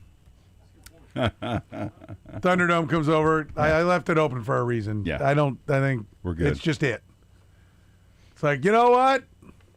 We'll leave him to the fates of the gods. And it's a Friday. It's not like anyone's been in here from sales on a Friday past like 3 and 20 years. There you go. There you go. I think Overton might be here. Really? I saw him walk by not too long ago. Go take a lap. You know how to get to sales? When you go there, hold your breath, but run through there and go report back on how many people are here besides the 4 of us. Thunderdome's going to get a lesson in radio. No, you guys don't really work. What do you think just talk on the radio? Oh. That's exactly how they sound, too. We're here, manning our post. Where are you? Yep. I ask you, where is sales? Where are you? Be great if like 3 of them are back there and they start slapping them around. Like, oh, we lost our intern. You come back here thinking we're not here? We'll show you. We'll show you. Take that back with you. Send that back. Take that beating. Boom. Yeah, we'll find out. We'll find out in a little bit. Big workout today. Mm-hmm. Jordan Tyson looked healthy. Explosive was the report. Does it feel like he's going to be Tyson? It sounds like I keep wanting to say Tyson Jordan. Gotta go down that hall too. Go all see if any of those offices, if anybody's in any of those offices. Go ahead. Sorry, we want an accurate count. We want an accurate count. Sorry, I had to redirect Thunderdome. He's just going to do half the job. Yeah. You know what? Maybe he's bucking for a job in sales. Could be. I don't know. Not sure why. Well, can you send me a script that's 41 seconds and not say whether you meant it to be 30 or 60? If you can, you could work in sales. It's funny because it's true.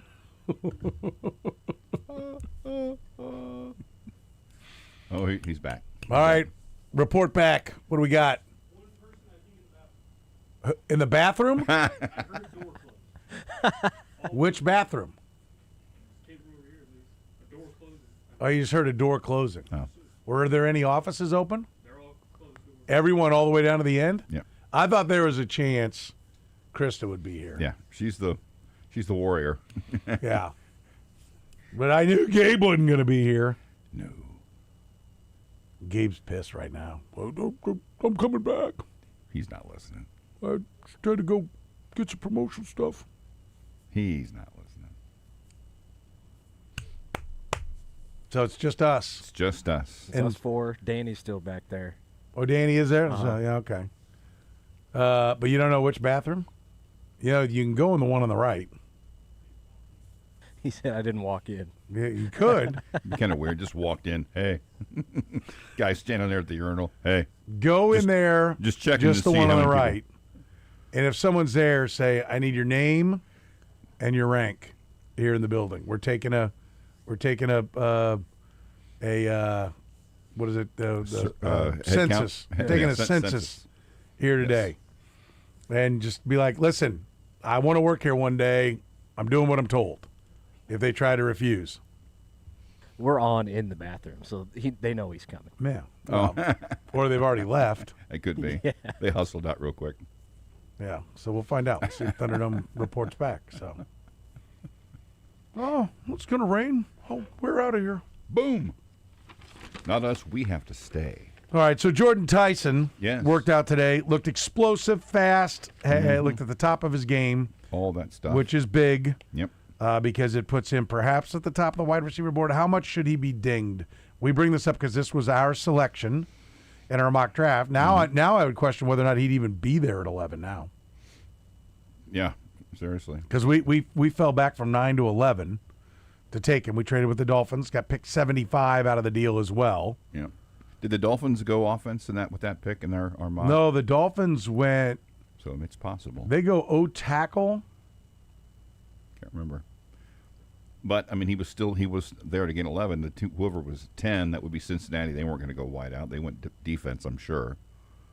I haven't seen any mock that has Cincinnati. No, Cincinnati went tackle. Cincinnati went did tackle? they really? In our Wow. mock draft, yeah. Okay. Yeah. Wow. And then what did the Dolphins do at 9? It was somebody that it made sense that you might actually move up for. Yeah. I don't even remember who it was. It was Mekhi Lemon. I think that's who it may have been. Wow, really? Was it really? I thought Mekhi Lemon. I thought he don't- went earlier, though. I know he was gone, but I didn't remember where he went. If only somebody had taken a picture of it. Yeah, it'd be kind of fun. Wait, maybe I did. Yes. Hold Oh, on. yeah, there it is. And it's with a note that says, here, because you'll forget. Here, dummy. No, I took a picture of the trade offers we had. That's right. I do not have the. We'll have to check the tape. Yeah, we will. Let's go to the videotape. But yeah, so I think this may have been like, I don't know. It may have been a tough needle to thread. Like if he was not explosive, then the Chiefs don't want him. If he is explosive, he may go before they get a shot at him now. Right. Right. There have been a lot. I think the Browns at 6 are going to be thinking wide receiver. I would assume that they would take the safer and home state Buckeye. Yeah. Carnell Tate. But I'd like the Chiefs to at least have the choice on Tyson at 9. Yeah. I would not move up. Would you move up for him? No. No, not with the injury history. No, I'm not. I'd move up for someone who probably wouldn't be there close enough for them to move up. I'm not sure Julio Jones goes where he went now if they're coming out today. Maybe he would. What he went 6? He went 7. You don't think he'd go that high, or you think he'd be gone before there? I think he'd go higher. Maybe. I think he'd be gone before there. Yeah. I don't. No, I'm saying I don't think they could move up 2 spots to get someone who was as good as Julio Jones is. So anybody that you're like, oh, I'll move up for that guy, probably not going to be there at 7. Yeah, I think. By the way, we have a new Matt Miller mock. Let me see. Is it like super fresh? Wow. I think so, because it says April 17th on it, or maybe he's amended something. There was one. He had one this morning that was the scouts, the top 10 picks of the scouts. Is that the same? No, this still has. Yeah, that's what it is. Yeah. And it still has the Chiefs taking Reuben Bain. Yeah. The mock drafts over the weekend will be interesting to see if it's just speculation, if they're starting to hear things from teams, if he starts going up higher because of this. And we'll know by Monday whether or not it had much of an impact. Who's the player? They're going to call it sliding, but who's the player that has been consistently up high that we think is going to go lower than people think? Ooh,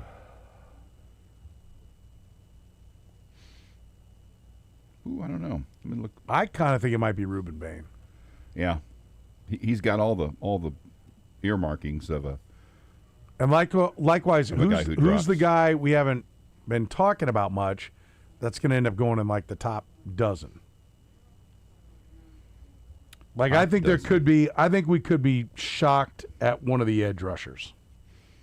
Like I think it might be a different edge rusher than we're expecting. Is the way I would put it. Yeah, I'm looking at that group of them.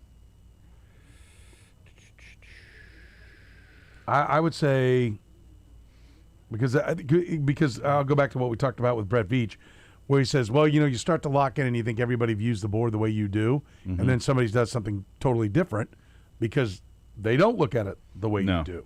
No. And so I think the guys, I kind of feel like there's going to be way more tackles going way higher than people think. Yeah, so maybe one of the. But we've seen various mock drafts that have the tackles up there. I mean, if you look at enough of them, you've seen Monroe Freeling. I mean, we had a Lance Zierlein one. I think had him at 7. We've seen Blake Miller up into the mid first round. I saw one that had Caden Proctor at like somewhere in the 8 to 12 range. So I don't think those are the shockers, but I think if it's like Ian Acker of Arizona State, somebody fancies him over some of these other guys. I think Fano's either going top 5 or 6 or top 8, or he may be on the slide. Yeah. That's what they'll call it, a slide. It won't be a slide. It'll just be where he goes. A lot of variance there, or I'm not sure what the term I'm looking for. But out of the edge rushers, like I'll give you volatility. Like we have, like the consensus is that Arvell Reese, Bailey, and Bain are all the same. Yeah, and Reese and Bailey at least a couple of spots ahead of Bain. I haven't seen a single mock that doesn't have both those guys ahead of Ruben Bain. Yes.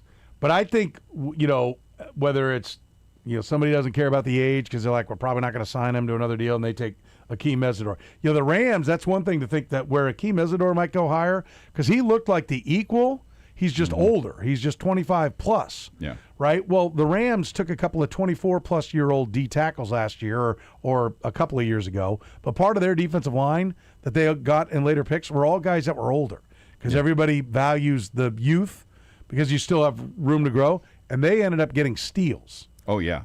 Like, they lost Aaron Donald, and they've rebuilt their defensive line across the board where it's way better, and they've done it with drafting older guys. So I think there is a little bit of, people are pushing the aged guys down more than they probably should. But the Ram way is borne fruit. Yeah. But there'll be some sleepers for sure. All right, we'll take a break. We come back. We'll get you the things you need to know. Then Kevin Harlan going to join us next hour here in the program.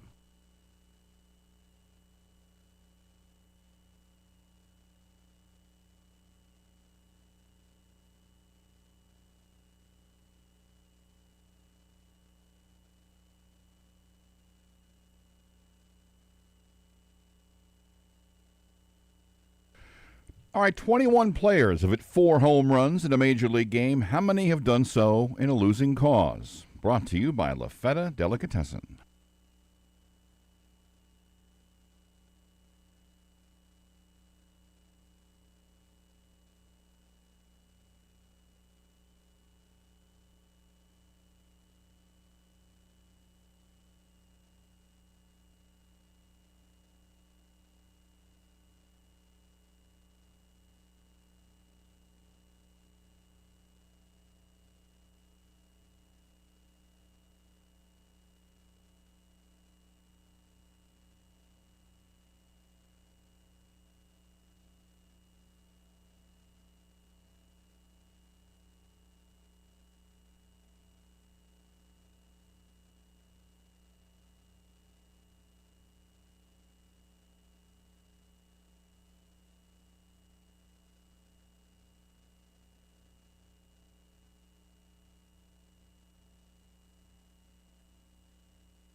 Fourth quarter of the program begins right now as we finish strong here on a Friday.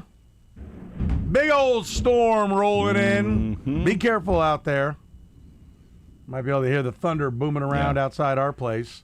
For the first time in a while, the trees are starting to move a bit. They've been pretty still, which always happens before a big old storm. Yes. We want you to stay safe out there, so hopefully we avoid any serious weather here.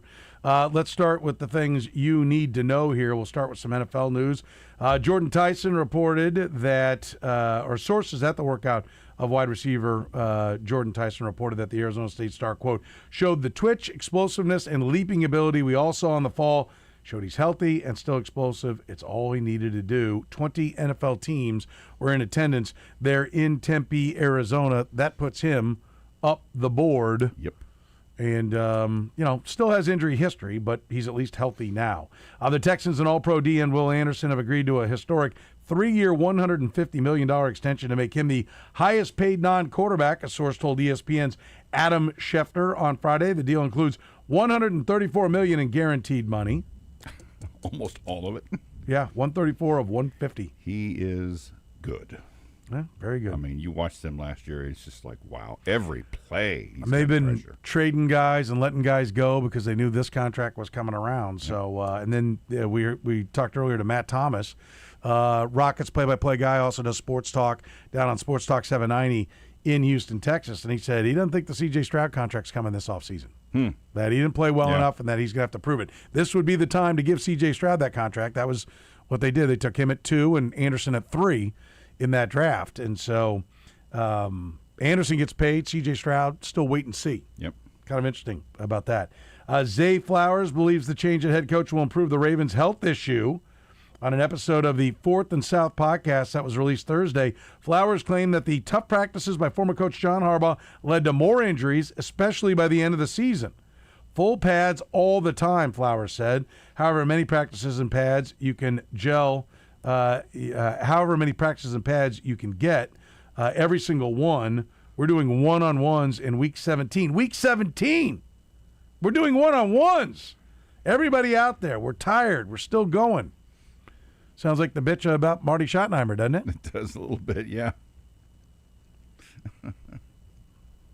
By the way, Tim Grunhard just threw up in his mouth. Yes.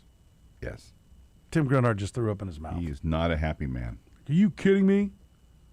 You have any idea how much we practiced? It was ridiculous. 2-a-days. You guys are ridiculous. Uphill both ways. Speaking of the draft for the Kansas City Chiefs, let's hear from Brett Veach. This from his press conference yesterday. We didn't get to it. We'll get to it now. Pockets. Little pockets of players. Some people call them runs. Where will those be for offensive tackle, wide receiver, running back, corner, and linebacker?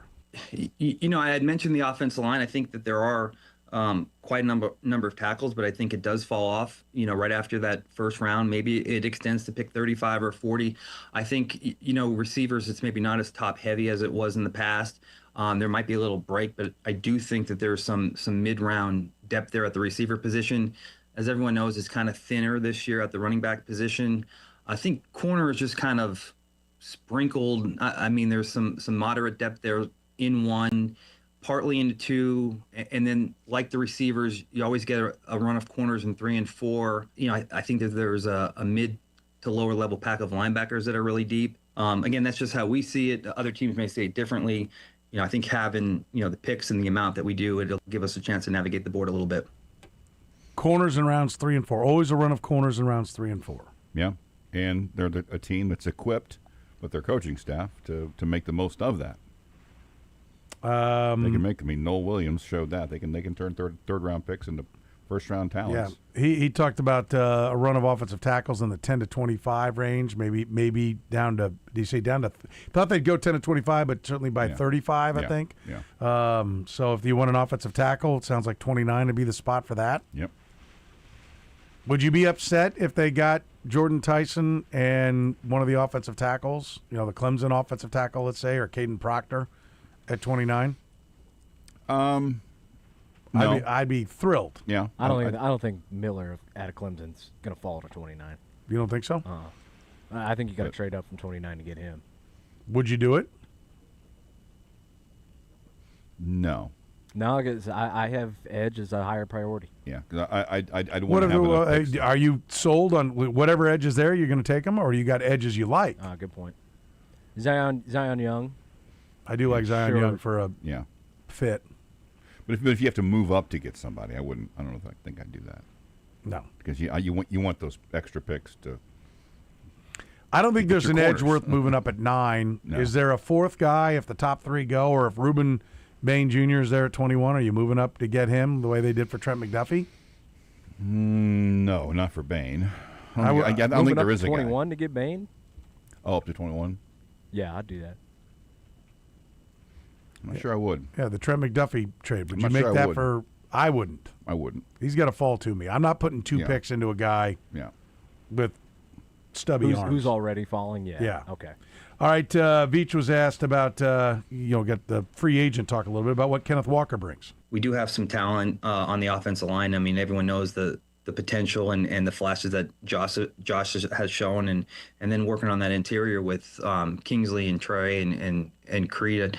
I think it'd be a smart play to take advantage of that interior trio there, and to be more violent and to kind of utilize those guys in their strengths. So when you had a guy like Ken Walker, I mean, that was why he was so attractive to us. I mean, he has explosive speed, and he can do damage in the pass game. I don't think he got enough credit for that because they had Charbonnet. But I think, when he squares his shoulders and he runs with power, runs with violence, but also has some elusive quality. So I think when you combine a back like that and you have a talented as inside 3 as you do, I think it would make sense to want to go out there and impose your will on other teams' defensive lines, and look, it'll be beneficial for Pat too. I don't think we want him back there dropping back 50, 60 times a game, to start the season.